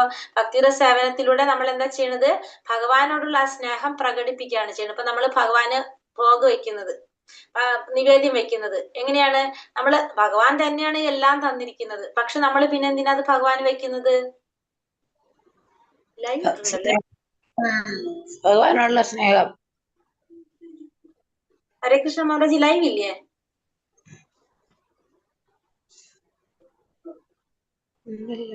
ഹരേ കൃഷ്ണ ഉണ്ടല്ലോ മാതാജി. ഓക്കെ എനിക്ക് സ്ക്രീനിൽ കണ്ടില്ലേ പെട്ടെന്ന്. അപ്പൊ ശരി. അപ്പൊ നമ്മള് എന്തിനാണ്? ഭഗവാൻ തന്നെയാണ് നമുക്ക് എല്ലാ വിഭവങ്ങളും നമുക്ക് തന്നിരിക്കുന്നത്. എന്നിട്ടും നമ്മളത് ഭഗവാൻ ഓഫർ ചെയ്യുക. കാരണം എന്താണ്? നമ്മളായ ഒരു സ്നേഹ കൈമാറ്റം ഭഗവാനായിട്ട്, അല്ലെ? അപ്പൊ ഭക്തി എന്ന് പറയുന്നത് ശരിക്കും എന്താണ്? നമ്മളൊരു സ്നേഹ കൈമാറ്റാണ്. ഇപ്പൊ നമ്മളെ വീട്ടില് നമ്മളെ മക്കളോടത്ത് സ്നേഹം ഉണ്ടെന്ന് പറഞ്ഞിട്ട് നമ്മൾ ഒന്നും ചെയ്യാതിരുന്നു കഴിഞ്ഞാൽ തമ്മിൽ വല്ല കാര്യം നടക്കുന്നുണ്ടോ? അവിടെ ഒരു കൈമാറ്റം നടക്കുന്നില്ല, അല്ലെ? എനിക്ക് ഭയങ്കര സ്നേഹമാണെന്ന് പറഞ്ഞ് മിണ്ടാതിരിക്കുകയാണ്, അവർക്ക് ഒന്നും ചെയ്തു കൊടുക്കണില്ലെങ്കിൽ അത് കൂടുന്നുണ്ടോ? ഇല്ല. പക്ഷെ എന്നും അവർക്ക് എന്ത് ചെയ്തു കൊടുക്കാണ്? അവരിപ്പോ സ്കൂളിൽ പോണ കുട്ടികൾ അല്ലെങ്കിൽ കോളേജിൽ പോണ കുട്ടികളാണെങ്കിൽ അവർക്ക് വേണ്ട ഭക്ഷണം ഉണ്ടാക്കി കൊടുക്കും, അവരെ റെഡിയാക്കി കൊടുക്കും, അവർക്ക് വേണ്ട എല്ലാ കാര്യങ്ങളും ചെയ്തു കൊടുക്കും. അപ്പൊ എന്താണ്? നമ്മൾ തമ്മിലുള്ള ഒരു സ്നേഹം കൂടിക്കൊണ്ടേയിരിക്കും. അത് തന്നെയാണ് എവിടെയും വേണ്ടത്? ഭഗവാന്റെ അടുത്തും വേണ്ടത്. അപ്പൊ നമ്മൾ എന്ത് ചെയ്യാണ്? നമ്മൾ ആ ഭക്തിയുടെ സേവനം എന്ന് പറയുമ്പോൾ നമ്മൾ എന്ത് ചെയ്യാണ്? ഭഗവാനുമായിട്ടുള്ള ഒരു ഭക്തി അത് കൈമാറ്റം ചെയ്യണം അങ്ങോട്ട്. ഭഗവാനോട് നമ്മൾ അത് കൊടുക്കുമ്പോ ഭഗവാൻ നമ്മളെന്താണ്? ഭഗവാൻ പറയുന്നത് എന്താണ്? അങ്ങനെയുള്ളവര് ഭഗവാന് പ്രിയപ്പെട്ടവരാണ്, ഭഗവാൻ അവർക്ക് വേണ്ടിയിട്ട് എന്തും ചെയ്യുന്ന പറയുന്നത്, അല്ലെ? അപ്പൊ നമ്മൾക്ക് വേണ്ട സമയത്ത് നമ്മളെ രക്ഷിക്കും എന്നുള്ളൊരു വിശ്വാസം നമുക്ക് വരും. കാരണം നമ്മൾ ഭഗവാനായിട്ട് അടുത്ത് നിൽക്കാണ്. എന്നും നമ്മൾ ഭഗവാന് നിവേദ്യം വയ്ക്കുന്നു, ഭഗവാന് നിവേദിക്കുന്നു, ഭഗവാന് മാല ചാർത്തി കൊടുക്കുന്നു, കീർത്തനം ചൊല്ലിക്കൊടുക്കുന്നു. അപ്പൊ നമുക്ക് തന്നെ തോന്നും എന്താണ്? ഞാൻ ഭഗവാന്റെ അടുത്താണെന്ന്. അത് നമ്മളെ ഉള്ളില് നമുക്ക് അറിയാതെ നമുക്ക് എന്ത് വരും? ഒരു ബോണ്ടിങ് വരും അവിടെ ഭഗവാനായിട്ട്, അല്ലെ? അപ്പൊ നമ്മൾ ആ ഒരു സ്നേഹം കൂടിക്കൊണ്ടിരിക്കും. അതാണ് ഇവിടെ എന്ത് പറയണത്? ഭക്തിയുടെ സേവനം എന്ന് പറഞ്ഞാൽ അങ്ങനെയാണത്. മനസ്സിലാവുണ്ടോ? മനസ്സിലാവുന്നുണ്ട്. അതിന് രൂപഗോസ്വാമി ഒരു നിർവചനം പറയുന്നുണ്ട്. രൂപഗോസ്വാമി ഒരു ശ്ലോകം പറയുന്നുണ്ട് ഭക്തിരസാമൃത സിന്ധുവില്. നമ്മളത് പഠിക്കാനുള്ളതാണ്. നമുക്ക് എന്നാലും ജസ്റ്റ് പറയാം. അന്യാഭിലാഷിത ശൂന്യം ജ്ഞാന കർമാതിനാവൃതം ആനുകൂലേന കൃഷ്ണാനുശീലനം ഭക്തിരുത്തമ. എങ്ങനെയാണ് പറയുന്നത്? അന്യാഭിലാഷിത ശൂന്യം, യാതൊരുവിധ അഭിലാഷങ്ങളും ഇല്ലാതെ ജ്ഞാനകർമാതിനാവൃതം എന്ന് പറയുന്നത്. ജ്ഞാനകർമാതിനാവൃതം എന്ന് വെച്ചാല് കാമ്യകർമ്മങ്ങൾക്കോ ജ്ഞാനത്തിനോ മറ്റുള്ള അഭിലാഷങ്ങൾക്കോ ഒന്നും എന്താ പറയാ ഒന്നുമില്ലാതെ, ജ്ഞാനത്തിനെ കുറിച്ചില്ല, കർമ്മത്തെ കുറിച്ചില്ല, നമ്മൾ അഭിലാഷങ്ങൾ ഒന്നുമില്ല, ഒരു അഭിലാഷങ്ങളും ഇല്ലാതെ അനുകൂലേന കൃഷ്ണാനുശീലനം ഭക്തിരുത്തമ, കൃഷ്ണൻ അനുകൂലമായിട്ട് പ്രവർത്തിക്കുക. അതാണ് എന്ത്? ഭക്തിയിൽ ഏറ്റവും ഉത്തമമായ ഭക്തി. ഇപ്പൊ ഭക്തിയിൽ ഏറ്റവും ഉത്തമമായ ഭക്തി എന്ന് വെച്ചാൽ യാതൊരു അഭിലാഷങ്ങളും ഇല്ലാതെ, അന്യാഭിലാഷിതാശൂന്യ, യാതൊരു അഭിലാഷങ്ങളും ഇല്ലാതെ നമ്മൾ എന്ത് ചെയ്യാ? ഭഗവാൻ അനുകൂലമായിട്ട് പ്രവർത്തിക്കുക. അതാണ് എന്ത്? ഭക്തിയിൽ ഏറ്റവും ഉത്തമമായ ഭക്തി എന്ന് പറയുന്നത് രൂപഗോസ്വാമി പറയുന്നതാണ്. ഉത്തമ ഭക്തി പ്രീതി ഉളവാക്കുന്ന മട്ടിൽ ചെയ്യുന്ന ഭക്തിയുടെ സേവനമാണ്. ഈ ഭക്തി സേവനം ഫലോദ്ദേശമില്ലാത്തതും മറ്റ് സ്വാർത്ഥ താല്പര്യമില്ലാത്തതുമായിരിക്കണം. അപ്പൊ നമുക്ക് വേറെ യാതൊരുവിധ താല്പര്യങ്ങളും അതില് ഉണ്ടാകുന്നില്ല. ഭക്തി പരിശീലനമാണ്. ഭക്തി എന്ന് വെച്ചാൽ ഒരു പരിശീലനമാണ്. പരിശീലനം എന്നാൽ അതിൽ പ്രവർത്തനമുണ്ടെന്നർത്ഥം. കപട യോഗികളെ പോലെ അലസമായി ഇരിക്കുന്നതല്ല അത്. ഇപ്പൊ നമ്മൾ പറഞ്ഞു അല്ലെ, ഭക്തി എന്ന് വെച്ചാൽ ഒരു പരിശീലനമാണ്. നമ്മളിപ്പോ നമ്മളുടെ ഒരു ബന്ധം തന്നെ എടുത്താല് നമ്മളത് ഡെയിലി നമ്മൾ ഓരോന്ന് ചെയ്തുകൊണ്ടിരിക്കുക, നമ്മൾ ഓരോ പ്രവർത്തികൾ ചെയ്തുകൊണ്ടിരിക്കുക. അതാണ് പരിശീലനത്തിൽ ഒരു പ്രവൃത്തി വരുന്നുണ്ട്. നമ്മളെ മക്കളോടുള്ള സ്നേഹം, അതല്ലെങ്കിൽ അച്ഛനോട് അല്ലെങ്കിൽ അമ്മനോട്, ഭർത്താവിനോട്, കുടുംബത്തിലുള്ള ഓരോരുത്തരോടുള്ള സ്നേഹം ഉണ്ടെന്ന് പറഞ്ഞിരിക്കാതെ നമ്മൾ അവിടെ പ്രവർത്തിക്കുന്നുണ്ട്. അവരും പ്രവർത്തിക്കുന്നു, നമ്മളും പ്രവർത്തിക്കുന്നു. ഇപ്പൊ നമ്മള് ഒരു ബർത്ത്ഡേ വരുമ്പോ നമ്മൾ അവർക്ക് മിഠായി മേടിച്ചു കൊടുക്കുക, അല്ലെങ്കിൽ കേക്ക് മേടിച്ചു കൊടുക്കുക, അല്ലെങ്കിൽ ഡ്രസ്സ് മേടിച്ചു കൊടുക്കുക. എന്താണ് അവിടെ? ഡ്രസ്സ് ഇല്ലാണ്ടാണോ? മിഠായി കിട്ടാണ്ടാണോ? അല്ല. പക്ഷെ നമ്മൾ ആ ഒരു സ്നേഹം അങ്ങോട്ടും ഇങ്ങോട്ടും കൈമാറാണ് ചെയ്യുന്നത്. അപ്പൊ സ്വാഭാവികമായിട്ട് അവിടെ എന്താണ്? ആ സ്നേഹം വർദ്ധിക്കും. അത് തന്നെയാണ് ഭക്തിയിൽ നമ്മൾ ചെയ്യുന്നത്. ഭഗവാനുമായിട്ട് ചെയ്യുന്നതും സെയിം തന്നെയാണെന്ന് നമുക്ക് മനസ്സിലാക്കാം. ഇനി 9 തരം ഭക്തി, നവവിധ ഭക്തി നമ്മൾ പഠിച്ചിട്ടില്ലേ? ഇതറിയാത്തവരാരെങ്കിലുണ്ടോ? ശ്രവണം, കീർത്തനം, വിഷ്ണു സ്മരണം, പാദസേവനം, അർച്ചനം, വന്ദനം, ദാസ്യം, അറിയാലോ? ദാസ്യം, സാഖ്യം, ആത്മനിവേദനം. ശ്രവണം എന്ന് വെച്ചാല് ഭഗവാന്റെ നാമവും ദിവ്യാപദാനങ്ങളും കേൾക്കുക, കീർത്തനം കീർത്തിക്കുക, സ്മരിക്കുക, സേവിക്കുക, പൂജിക്കുക, നമസ്കരിക്കുക ഭഗവാനെ. പിന്നെ ദാസ്യം അനുഷ്ഠിക്കുക. പിന്നെ സാഖ്യബന്ധത്തിൽ ഏർപ്പെടുക, മൈത്രി ബന്ധത്തിൽ ഏർപ്പെടുക. പിന്നെ ആത്മനിവേദനം പരിപൂർണമായിട്ട് ഭഗവാനെ സമർപ്പിക്കുക. ഇതാണ് നവവിധ ഭക്തി എന്ന് പറയുന്നത്. ഇനി ഒരു ആത്മീയ ഗുരുവിനെ സമീപിച്ച് സത്യം പഠിക്കാൻ ശ്രമിക്കുക. അദ്ദേഹത്തിൽ നിന്ന് വിനയപൂർവ്വം അന്വേഷിക്കുകയും അദ്ദേഹത്തിന് നിങ്ങൾക്ക് അറിവ് നൽകാനായിട്ട് കഴിയും. അപ്പൊ നമ്മൾ എന്ത് ചെയ്യണം? ഒരു ആത്മീയ ഗുരുവിനെ കണ്ടെത്തി അദ്ദേഹത്തിൽ നിന്ന് നമ്മൾ വിനയപൂർവ്വം അറിവ് നേടാനായിട്ട് ശ്രമിക്കണം. കാരണം ആ ആത്മീയ ഗുരുവിന് നമുക്ക് സത്യത്തെ കുറിച്ച് പറഞ്ഞു തരാൻ സാധിക്കും. എന്തുകൊണ്ടാണ്? ഒരു ഗുരുവിന് വേണ്ട യോഗ്യതകൾ നമ്മൾ കണ്ടിട്ടുണ്ടായിരുന്നു. അത്തരത്തിലുള്ള ഒരു ഗുരുവാണെങ്കിൽ ആ പരമസത്യത്തെ അറിഞ്ഞ വ്യക്തിയായിരിക്കും. അങ്ങനെയുള്ള ഒരു ഗുരുവിനെ നമുക്ക് അറിയേണ്ട കാര്യങ്ങൾ പറഞ്ഞു തരാനുള്ള കഴിവുണ്ടായിരിക്കും. മുണ്ടകോപനിഷത്തിൽ പറയുന്നു, തദ്വിജ്ഞാനാർത്ഥം സാഗുരും മേവാധികച്ചാത്. ആ ദിവ്യമായ അതീന്ദ്രിയ ശാസ്ത്രം മനസ്സിലാക്കാൻ ഒരു ആത്മീയ ഗുരുവിനെ സമീപിക്കണം. നമുക്ക് ഭഗവാനെ കുറിച്ച് അറിയണമെങ്കിൽ നമുക്ക് അവിടെ ആര് വേണം? ഒരു മീഡിയേറ്റർ വേണം. അതാണ് ഗുരു. ഗുരുവിലൂടെ മാത്രമേ നമുക്ക് ഭഗവാനെ കുറിച്ച് അറിയാനായിട്ട് സാധിക്കുള്ളൂ. നമുക്കല്ലാതെ നേരിട്ട് നമ്മൾ പുസ്തകം വായിച്ചോ നമുക്ക് അത് ഗ്രഹിക്കാൻ സാധിക്കില്ല. കാരണം നമുക്ക് അതിനുള്ള യോഗ്യതകളില്ല. ഒരു ഗുരുവിന്റെ വഴി മാത്രമേ നമുക്ക് ഭഗവാനെ പ്രാപിക്കാനായിട്ട് സാധിക്കുള്ളൂ. ഗുരു എന്ന് പറയുന്നത് ഭഗവാന്റെ തന്നെ പ്രതിനിധിയാണ്, അല്ലെങ്കിൽ ഭഗവാൻ തന്നെയാണെന്ന് പറയാം. ഭഗവത് സാന്നിധ്യത്തിലേക്ക് മടങ്ങുന്നതിനുള്ള സന്ദർഭം ഉത്സാഹപൂർവ്വം എല്ലാവരും സ്വീകരിക്കണം. അപ്പൊ ഫസ്റ്റ് ഉത്സാഹം എന്ന് പറയണം അല്ലെ. ഉത്സാഹം എന്താണ് പറയുന്നത്? ഭഗവാന്റെ സാന്നിധ്യത്തിലേക്ക് മടങ്ങുന്നതിനുള്ള സന്ദർഭം നമ്മൾ ഉത്സാഹപൂർവ്വം സ്വീകരിക്കണം. ഇതിന്റെ അർത്ഥം എന്താണ്? നമ്മൾ അവിടെ നിന്ന് വന്നതാണ്. നമ്മള് എവിടെ നിന്നാ വന്നത്? ഭഗവാന്റെ അടുത്ത് നിന്ന് വന്നതാണ്. അപ്പൊ ഇവിടെ ഒരു ട്രാൻസിസ്റ്റ് ആണ്. നമ്മൾ ഇവിടെ കുറച്ചു നാൾ നിൽക്കുന്നതേ ഉള്ളൂ. ഇവിടെ നമുക്ക് തിരിച്ച് എവിടേക്ക് തന്നെ പോകണം? ഭഗവാന്റെ അടുത്തേക്ക് തന്നെ പോകണം. അപ്പൊ നമ്മൾ ഉത്സാഹത്തോടെ എടുക്കുക. അതായത് എന്താ പറയുക, നമ്മളിപ്പോ ഒരു ജോലിക്ക് പോകാം. ഇപ്പൊ ഗൾഫ് രാജ്യങ്ങളിലോ അല്ലെങ്കിൽ അങ്ങനത്തെ ഏതെങ്കിലും സ്ഥലങ്ങളിൽ പെട്ടെന്ന് പറ്റാത്തുള്ള ഒരു ജോലിയായിട്ട് നമ്മൾ പോയി ഒരു 10-50 വർഷം നമ്മൾ അവിടെ ജോലി കഴിഞ്ഞിട്ട് നമ്മൾ നാട്ടിലേക്ക് തിരിച്ചു വരുമ്പോ ഉണ്ടാവുന്ന ഒരു ഉത്സാഹം ഉണ്ടാവും. കാരണം വെച്ചാൽ നമ്മളെ വീട് ഏതാണ്? നാട്ടിലാണ്. പക്ഷെ അവിടെ നമ്മള് സ്ഥിരമായിട്ട് പോയതല്ല അല്ലെ. ടെമ്പററി ആയിട്ട് പോയതാണ്. പക്ഷെ ആ ജോലി കഴിഞ്ഞ് നമ്മളെല്ലാം അവിടുത്തെ ഉപേക്ഷിച്ച് നമ്മൾ തിരിച്ചു വരുമ്പോ നമുക്ക് ഉണ്ടാവുന്ന ഒരു ഉത്സാഹം ഉണ്ടാവും. അതാണ് ഉത്സാഹം. അപ്പൊ അതേപോലെയാണ് നമ്മള് ഭഗവാന്റെ അടുത്ത് നിന്ന് നമ്മൾ അസൂയ തോന്നിയത് കൊണ്ട്, ഭഗവാനോട് തോന്നിയത് കൊണ്ട് നമ്മൾ ഈ ഭൗതിക ലോകത്തിൽ വന്നു. ഇതൊരു ട്രാൻസിസ്റ്റ് ആണ്. ഇവിടെ നമുക്ക് സ്ഥിരമായിട്ട് നിൽക്കാൻ പറ്റില്ല. നമ്മൾ തിരിച്ചെങ്ങോട്ട് പോകണം? ഭഗവാന്റെ ലോകത്തേക്ക് പോകണം. അപ്പൊ നമുക്ക് എന്തുണ്ടാവും? ഉത്സാഹം ഉണ്ടാവണം. കാരണം തിരിച്ച് നമ്മൾ നമ്മളെ വീട്ടിലേക്ക് പോവാണ്. അതാണ് എന്ത്? ഉത്സാഹം. അപ്പൊ നമ്മൾ എന്തില്ലാതാകും? അപ്പൊ നമ്മളെ മരണഭയം ഇല്ലാതാവും. നമ്മളെ മരണഭയം ഇല്ലാതാക്കാനായിട്ട് അത് സാധിക്കും നമുക്ക്. പിന്നെന്താ പറഞ്ഞ, കൃഷ്ണനിൽ നിന്ന് വേർതിട്ട് നിൽക്കുന്ന ഒന്നും ഈ പ്രപഞ്ചത്തിലില്ല എന്ന് ഭഗവത്ഗീത പറയുന്നു. മായാ തതമിതം സർവം ജഗത് അവ്യക്തമൂർത്തിന മത്സാനി സർവഭൂതാനി നചാഹം തേഷു വസ്ഥിത. കാരണം ഈ പ്രപഞ്ചം തന്നെ ഭഗവാന്റെ സൃഷ്ടിയാണ്. ഈ പ്രപഞ്ചത്തിലെ സർവ്വചരാചരങ്ങളും ചലിക്കുന്നതുമായിട്ടുള്ള എല്ലാതും ആരുടെ സൃഷ്ടിയാണ്? ഭഗവാന്റെ അധീനതയിലുള്ളതാണ്, ഭഗവാന്റെ സൃഷ്ടിയാണ്. അതുകൊണ്ട് ഭഗവാനിൽ നിന്ന് വേറിട്ടിട്ട് ഒന്നും ഈ പ്രപഞ്ചത്തില് ഇല്ല. എന്റെ അവ്യക്തമായ രൂപത്തിൽ ഞാൻ ഈ പ്രപഞ്ചം മുഴുവൻ വ്യാപിച്ചിരിക്കുന്നു. എല്ലാ ജീവജാലങ്ങളും എന്നിലുണ്ട്, പക്ഷെ ഞാൻ അവയിലല്ല എന്ന് ഭഗവാൻ പറഞ്ഞു. നമ്മള് ഭഗവത്ഗീതയിൽ പറഞ്ഞ സെയിം പോയിന്റ് തന്നെ. പിന്നെന്താണ് പറഞ്ഞ, ഒരു യഥാർത്ഥ ഭക്തൻ അറിയാം ഒരു വസ്തുവും കൃഷ്ണനിൽ നിന്ന് സ്വതന്ത്രമല്ല, എല്ലാം കൃഷ്ണ സേവനത്തിൽ ബന്ധപ്പെട്ടിരിക്കുന്നു എന്ന്. കാരണം നമ്മളെല്ലാം ഭഗവാന്റെ അംശമാണ്.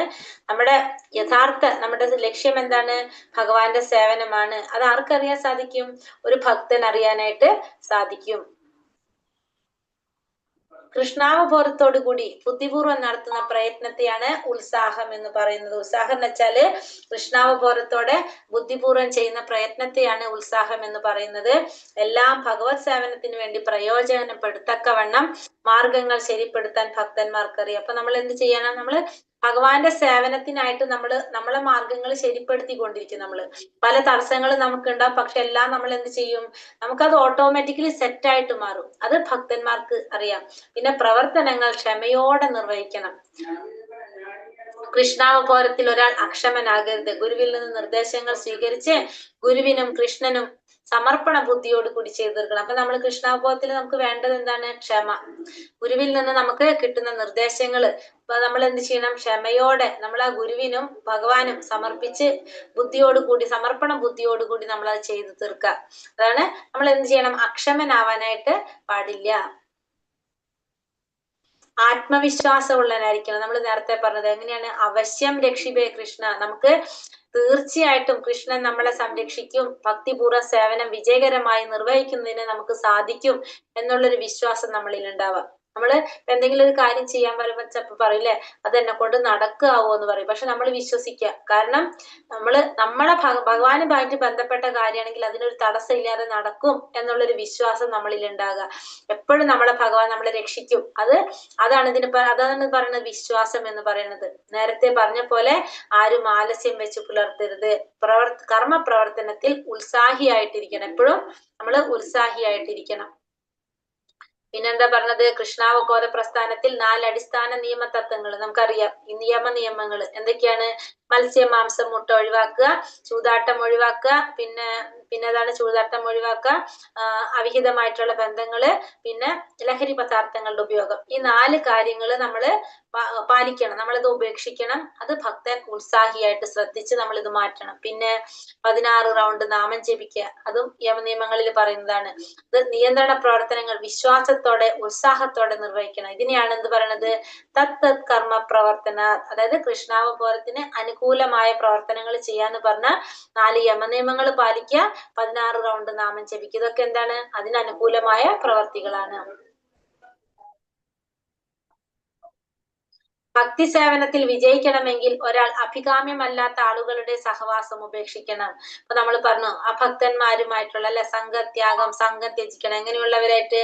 ഭക്തന്മാരല്ലാത്തവർ. അത് ഏതൊക്കെയാണ് പറഞ്ഞത്? കർമ്മികള്, ഫലം ആഗ്രഹിച്ചുകൊണ്ട് കർമ്മം ചെയ്യുന്നവര്, ജ്ഞാനികള്, ഭഗവാനെ കുറിച്ച് കുറെ അറിവ് നേടിയിട്ടും ഭക്തിയിലേക്ക് കടക്കാത്ത, യോഗികള്, യോഗാസിദ്ധിക്ക് വേണ്ടിയിട്ട് യോഗസിദ്ധികൾക്ക് ആഗ്രഹിക്കുന്നവര്, അഭക്തന്മാര്, ഇവരൊക്കെ അതിൽ പെടും. അപ്പൊ അവരെയൊക്കെ ആയിട്ടുള്ള ബന്ധം നമ്മൾ ഉപേക്ഷിക്കണം. സഹവാസം, കൽമഷമില്ലാത്ത ഭക്തന്മാരുടെ സമ്പർക്കത്തിൽ ജീവിക്കുകയും 6 ഗോസ്വാമിമാർ നിശ്ചയിച്ചിട്ടുള്ള നിയമങ്ങൾ അനുഷ്ഠിക്കുകയും വേണം. പിന്നെ നമ്മൾ ഈ 6 ഗോസ്വാമിമാര്, ഷഡ്ഗോസ്വാമിമാര് അല്ലെ, ആ ഷഡ്ഗോസ്വാമിമാര് പറഞ്ഞിരിക്കുന്ന നിർദ്ദേശങ്ങൾ, ഈ പറഞ്ഞതൊക്കെ അവർ പറഞ്ഞിരിക്കുന്ന കാര്യങ്ങൾ നമ്മൾ അനുസരിച്ച് പോകും. അതായത് ആരൊക്കെയാണ് ഷഡ്ഗോസ്വാമിമാര്? രൂപഗോസ്വാമി, ജീവഗോസ്വാമി, സനാതന ഗോസ്വാമി, രഘുനാഥ ഭട്ട, രഘുനാഥദാസ, ഗോപാല ഭട്ട ഗോസ്വാമി. ഇവരുടെയൊക്കെ നിർദ്ദേശങ്ങള് നമ്മൾ അനുഷ്ഠിച്ചു പോകാം.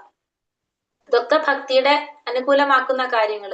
അത് എന്തൊക്കെയാ അവർ പറഞ്ഞിരിക്കുന്നത്? 4 മണിക്ക് എഴുന്നേറ്റ് പ്രഭാത പൂജയായിട്ടുള്ള മംഗളാരതിയിൽ പങ്കെടുക്കുക, ഭഗവത് പാരായണ, കീർത്തനം മുതലായ കർമ്മങ്ങൾ മുടങ്ങാതെ ചെയ്യുക, ഉത്സാഹം, ക്ഷമ, വിശ്വാസം ഇവ ഉണ്ടാക്കുക, അഭക്തന്മാരുമായിട്ടുള്ള സംഘം ഒഴിവാക്കുക, യമനിയമങ്ങൾ അനുസരിക്കുക. രൂപഗോസ്വാമിയുടെ നിർദ്ദേശം അനുസരിച്ചാൽ ഭക്തി സേവനത്തിൽ മുന്നേറാൻ സാധിക്കും. അപ്പൊ നമുക്കറിയാം എല്ലാ ഇസ്കോൺ സെന്ററുകളിലും എന്തുണ്ടാവും? രാവിലെ ഭാഗവതം ക്ലാസ് ഉണ്ടാവും, 4:30 മംഗളാരതി ഉണ്ടാവും. അതിൽ പങ്കെടുക്കാൻ പറ്റുന്ന പങ്കെടുക്കും. കാരണം രാവിലത്തെ ഒരു സമയം അല്ലെ, സ്കൂളില് നമുക്കിപ്പോ രാവിലെ തന്നെ വെക്കണം നിർബന്ധമുണ്ടോ? വൈകിട്ട് വെച്ചാൽ പോരെ മംഗളാരതി? കുറച്ചും കൂടി എല്ലാവരും കയറും. പക്ഷെ എന്തുകൊണ്ടാണ് രാവിലെ ആ ബ്രഹ്മമുഹൂർത്തത്തിൽ വെക്കുന്നത്? കാരണം ആ സമയത്തിന്റെ പ്രത്യേകത. ഭാഗവതം ക്ലാസ് എന്തുകൊണ്ടാണ് രാവിലെ വെക്കുന്നത്? എല്ലാ സെന്ററിലും രാവിലെ ഭാഗവതം ക്ലാസ് ഉണ്ടാവും. എന്തിനാണ് രാവിലെ തന്നെ ക്ലാസ് വെക്കുന്നത്? കാരണം ആ ഒരു സമയം നമുക്കറിയാം, ആ ബ്രഹ്മമുഹൂർത്തം രാവിലത്തെ ഒരു സമയം സത്വഗുണത്തിലുള്ള ടൈമാണ്. ആ സമയത്ത് നമ്മൾ കേൾക്കുമ്പോൾ നമുക്ക് കുറച്ചും കൂടി എന്താണ്, പെട്ടെന്നാണ് നമുക്ക് മാറ്റം ഉണ്ടാക്കാൻ സാധിക്കുക. കാരണം പൊതുവെ നമ്മൾ എങ്ങനെയാണ്, നമ്മള് ആലസന്മാരാണ്, മടിയന്മാരാണ്, നമുക്കറിയാം അല്ലെ. എന്താണ് കലോവസ്മി യുഗം എന്താ പറയണത്? പ്രായേണ അല്പായുസ സഭ്യ കലാവസ്മി യുഗാജനഹ മന്ദാ സുമന്ത മതയ മന്ദഭാഗ്യ ഹുഭദ്രത എന്ന് പറയുന്നത്. അതായത് കലിയുഗത്തിലെ ജനങ്ങള് പൊതുവെ എങ്ങനെയാണ്?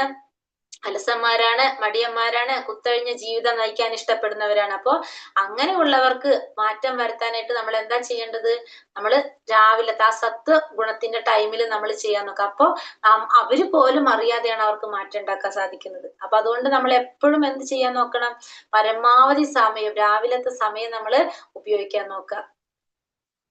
പിന്നെ ഈ പറഞ്ഞ കാര്യങ്ങൾ, നമ്മളിപ്പോ ഈ 6 കാര്യങ്ങൾ ചെയ്തു കഴിഞ്ഞാൽ ഭക്തി സേവനത്തിൽ നമുക്ക് മുന്നേറാനായിട്ട് സാധിക്കും. പിന്നെന്താ പറയണത്? കാമ്യകർമ്മം, ദാർശനിക ജ്ഞാനം, ജ്ഞാന സമ്പാദനം, ഭൗതിക സമ്പാദനം, യോഗാസിദ്ധി ഇതൊക്കെ ആഗ്രഹിക്കുന്നതാണെങ്കിൽ ഇത്തരത്തിലുള്ള പ്രവൃത്തി എന്താണ്? ഭക്തിക്ക് വിപരീതമായിട്ടുള്ളതാണ്. ഇതൊക്കെ ഒഴിവാക്കണം.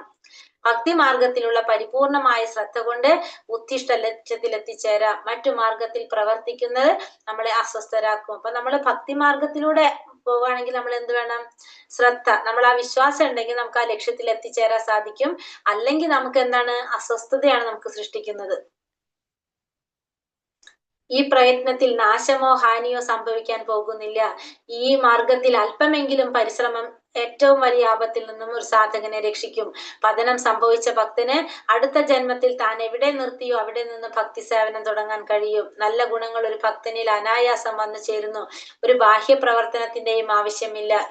ശുദ്ധ ഭക്തി ശീലിക്കുന്ന ഒരുവനിൽ ദേവന്മാരുടെ ഗുണങ്ങൾ ഉണ്ടാകുന്നു. അപ്പൊ നമ്മള് ഈ കാര്യം ചെയ്തുകൊണ്ടിരുന്നു കഴിഞ്ഞാല്, ഭക്തിയുടെ സേവനം നമ്മൾ ചെയ്തുകൊണ്ടിരുന്നാൽ അതിനൊരിക്കലും എന്ത് സംഭവിക്കുന്നില്ല? നാശമോ നഷ്ടമൊന്നും സംഭവിക്കുന്നില്ല.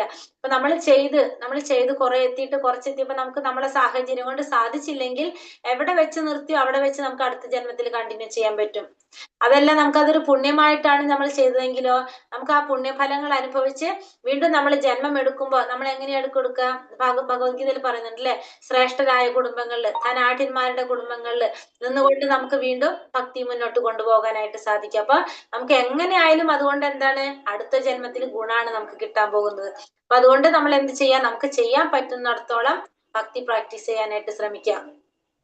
ഭഗവാന്റെ ഭക്തന്മാരെല്ലാം അദ്ദേഹത്തിന്റെ പരമമായ ശക്തിയാൽ സംരക്ഷിക്കപ്പെട്ടവരായതുകൊണ്ട് അവർ ഒരിക്കലും ഭക്തി മാർഗം ഉപേക്ഷിച്ച് കർമ്മിയുടെയോ ജ്ഞാനിയുടെയോ യോഗിയുടെയോ മാർഗം സ്വീകരിക്കരുത്. ഈ വസ്തുതയാണ് ഉത്സാഹ നിശ്ചയ ധൈര്യ തത് കർമ്മ പ്രവർത്തനാത് എന്ന് പറയുന്നത്. അപ്പൊ ഭക്തന്മാരൊക്കെ എങ്ങനെയായിരിക്കും? ഭഗവാന്റെ ഭക്തന്മാര്, ഇതിൽ വരുന്ന ശുദ്ധ ഭക്തന്മാര് സംരക്ഷിക്കപ്പെടുന്നത് ഭഗവാന്റെ അന്തരംഗ ശക്തിയിലൂടെയാണ്. അതായത് നമ്മൾ പറഞ്ഞു ഭൗതിക ലോകത്തിന്റെ അപ്പുറത്തേക്ക് അവര്.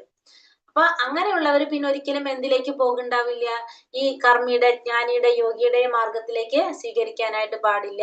ഇതാണ് പറയുന്നത് ഉത്സാഹം നിശ്ചയ ധൈര്യ തത് കർമ്മ പ്രവർത്തന അതെന്ന് പറയുന്നത്. കാരണം അവര് ഭഗവാനെ കുറിച്ച് ശരിയായ രീതിയിൽ മനസ്സിലാക്കിയവരാണ്.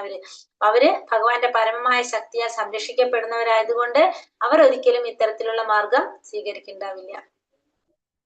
ഭക്തിക്ക് അനുയോജ്യമായ യമനിയമങ്ങൾ ഉത്സാഹത്തോടും ക്ഷമയോടും ധൈര്യത്തോടും കൂടി ചെയ്തുകൊണ്ടിരുന്നാൽ ഭക്തി മാർഗത്തിൽ പുരോഗതി നേടാനായിട്ട് സാധിക്കും. അപ്പൊ ഭക്തിക്ക് അനുയോജ്യമായ കാര്യങ്ങൾ എന്താണോ പറയണത് അത് നമ്മൾ ചെയ്യാം. അപ്പൊ നമുക്ക് പുരോഗതി നേടാനായിട്ട് സാധിക്കും. ഹരേ കൃഷ്ണ കൃഷ്ണ കൃഷ്ണ ഹരേ ഹരേ, ഹരേ രാമ രാമ രാമ ഹരേ ഹരേ. പഞ്ചാകൽപത രൂപേശ്ച കൃപാ സിന്ധോഭ്യവച പതിതാനാം പാവനേഭ്യോ വൈഷ്ണവേഭ്യോ നമോ നമ. അനന്ത കോടി വൈഷ്ണവൃന്ദി കി ജയ്, ശ്രീല പ്രഭുപാദ് കി ജയ്, ഗുരുദേവ് കി ജയ്, നിത്തായ് ഗുരു പ്രമാനന്ദേ. ഹരി ഹരി ബോൽ. ഹരേ കൃഷ്ണ. ഇപ്പൊ നമ്മള് മൂന്നാമത്തെ ഉപദേശത്തിൽ ഇപ്പൊ ക്വസ്റ്റ്യൻ ആൻസർ നോക്കാം. ക്വസ്റ്റ്യൻ ആൻസർ നോക്കുമ്പോ സമയം ആയോ? 1:27 അല്ലെ? 5 മിനിറ്റ് ക്വസ്റ്റ്യൻ ആൻസറോട് നോക്കിയത് കംപ്ലീറ്റ് ചെയ്യാം. പിന്നെ നമുക്ക് ക്വസ്റ്റ്യൻ ആൻസർ അപ്പൊ നമ്മള് പഠിക്കാനായിട്ട്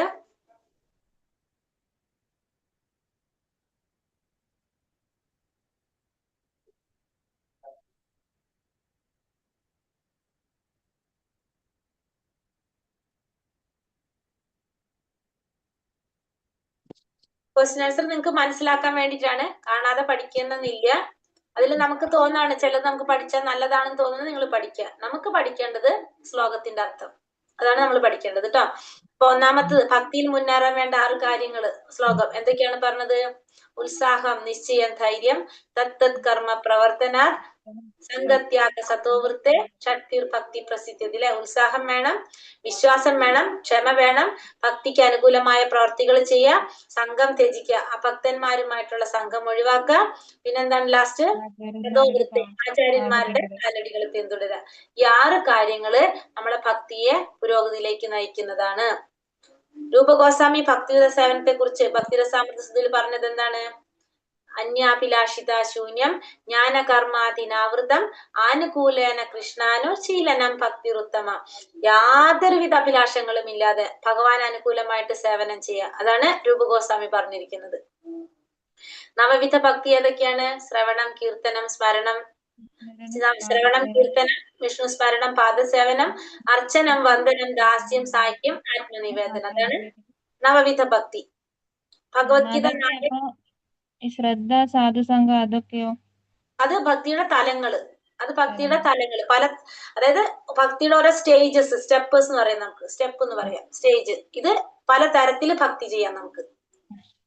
അത് ഇനി അടുത്തത് 4:34 ഭഗവത്ഗീതയില് ഭഗവാൻ എന്താ പറഞ്ഞിരിക്കുന്നത്? തദ്വിധി പ്രണിപാതേന പരിപ്രശ്നേന സേവയ ഉപദേശന്തി തേ ജ്ഞാനം ജ്ഞാനിന തത്വദർശിന. ഭഗവത്ഗീതയിലെ ശ്ലോകത്തിൽ ഒരു ആത്മീയ ഗുരുവിനെ സമീപിച്ച് ആ ഗുരുവിൽ നിന്ന് സത്യത്തെ കുറിച്ച് അറിയാനായിട്ട് ശ്രമിക്കണം. ആ ഗുരു പരമസത്യം കണ്ടെത്തിയിരിക്കുന്നതുകൊണ്ട് ആ ഗുരുവിന് നമുക്ക് സത്യത്തെ കുറിച്ച് പറഞ്ഞു തരാനായിട്ട് സാധിക്കും. സേവന മനോഭാവത്തോടെ ചെയ്യുക. അതാണ് 34-ാമത്തെ ശ്ലോകം 4-ാം അധ്യായത്തില് പറഞ്ഞിരിക്കുന്നത്.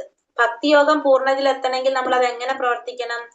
ഒരു ആചാര്യന്റെ നിർദ്ദേശപ്രകാരമായിരിക്കണം പ്രവർത്തിക്കേണ്ടത്. ഒരു ഗുരുവിന്റെ നിർദ്ദേശത്തോടെ പ്രവർത്തിച്ചാലാണ് നമുക്ക് ഭക്തിയുത സേവനം, ഭക്തിയോഗം അല്ലെങ്കിൽ ഭക്തിയുത സേവനം നമുക്ക് ചെയ്യാനായിട്ട് സാധിക്കുന്നത്. ഗുരുവിന്റെ നിർദ്ദേശത്തോടെ ആയിരിക്കണം ചെയ്യേണ്ടത്. കാരണം ഭക്തിയോഗം എന്ന് വെച്ചാൽ ഭഗവാനിലേക്കുള്ള എൻട്രി ആണ് അല്ലെ, നേരിട്ട്. അപ്പൊ അത് നമുക്ക് എങ്ങനെ സാധിക്കുള്ളൂ? ഒരു ഗുരുവിലൂടെ മാത്രമേ നമുക്ക് സാധിക്കുള്ളൂ. അപ്പൊ ഗുരുവിന്റെ നിർദ്ദേശപ്രകാരമായിരിക്കണം ചെയ്യേണ്ടത്. ഉത്സാഹം എന്ന് വെച്ചാൽ എന്താണ് അർത്ഥാക്കുന്നത്? കൃഷ്ണാവബോധത്തോടെ ബുദ്ധിപൂർവ്വം ചെയ്യുന്ന പ്രവൃത്തി, അതാണ് എന്ത്? ഉത്സാഹം. കൃഷ്ണാവബോധത്തോടെ ബുദ്ധിപൂർവ്വം നമ്മൾ ചെയ്യുന്ന പ്രവൃത്തിയാണ് എന്ത്? ഉത്സാഹം എന്ന് പറയുന്നത്. കൃഷ്ണാവബോധത്തില് ക്ഷമയുടെ പ്രാധാന്യം എന്താണ്? ക്ഷമയുടെ പ്രാധാന്യം നമ്മൾ എന്താ പറയാ? കൃഷ്ണാവബോധത്തോടെ കൃഷ്ണാവബോധം വിജയകരമായി നിർവഹിക്കാൻ നമുക്ക് ഏറ്റവും അത്യാവശ്യമായിട്ടുള്ളതാണ് എന്ത്? ക്ഷമ നമുക്ക് അത്യാവശ്യമാണ്. ക്ഷമയില്ലെങ്കിൽ നമുക്ക് ഒരിക്കലും എന്ത് സാധിക്കില്ല? കൃഷ്ണാവബോധത്തിൽ മുന്നേറാനായിട്ട് സാധിക്കില്ല. അതായത് ആ ഗുരുവിന്റെ നിർദ്ദേശങ്ങൾ പറയുന്നത് നമ്മൾ ക്ഷമയോടുകൂടി കേട്ട് നമ്മൾ അത് പാലിക്കാനായിട്ട്, അനുസരിക്കാനായിട്ട് ശ്രമിക്കണം. അതിന് ഉദാഹരണം പറയുന്നത്, ഒരു ഉദാഹരണം നമ്മൾ പറഞ്ഞില്ല, അതില് പറയുന്നുണ്ട് നവദമ്പതികളുടെ കാര്യം. നവദമ്പതികള് ഒരു കുട്ടിയെ വേണമെന്ന് ആഗ്രഹിച്ചു കഴിഞ്ഞാല്, പക്ഷെ എന്താണ്, വിവാഹം കഴിഞ്ഞ ഉടനെ തന്നെ അത് സാധിക്കില്ല. ക്ഷമയോടെ നമ്മൾ കാത്തിരുന്നാലാണ് നടക്കുന്നത്. അതാണ് ഇവിടെ ഉദാഹരണം പറയുന്നത്. അവശ്യം രക്ഷിപേ കൃഷ്ണ എന്നതുകൊണ്ട് എന്താണ് ഉദ്ദേശിക്കുന്നത്? ഏതൊരു സാഹചര്യത്തിലും നമുക്ക് നിശ്ചയമായിട്ടും നമ്മളെ ഭഗവാൻ സംരക്ഷിക്കും എന്നുള്ളൊരു വിശ്വാസം, അതാണ് എന്ത് പറയുന്നത്? അവശ്യം രക്ഷിപേ കൃഷ്ണ എന്ന് നമ്മൾ പറയുന്നത്. തത്തത് കർമ്മ പ്രവർത്തന എന്നുകൊണ്ട് അർത്ഥാക്കുന്നത് എന്താണ്? ഭക്തിയുടെ സേവനത്തിന് അനുകൂലമായിട്ടുള്ള പ്രവർത്തനങ്ങൾ ചെയ്യുക. അതാണ് തത്തത് കർമ്മ പ്രവർത്തന എന്ന് പറഞ്ഞ ഭക്തിയുടെ സേവനത്തിന് അനുകൂലമായിട്ടുള്ള പ്രവർത്തികൾ ചെയ്യുക. അതാണ് തത്തത് കർമ്മ പ്രവർത്തന എന്ന് പറഞ്ഞാല് അർത്ഥാക്കുന്നത്. ഹരേ കൃഷ്ണ എന്ന് പറഞ്ഞതിൽ എന്തെങ്കിലും സംശയങ്ങളുണ്ടോ?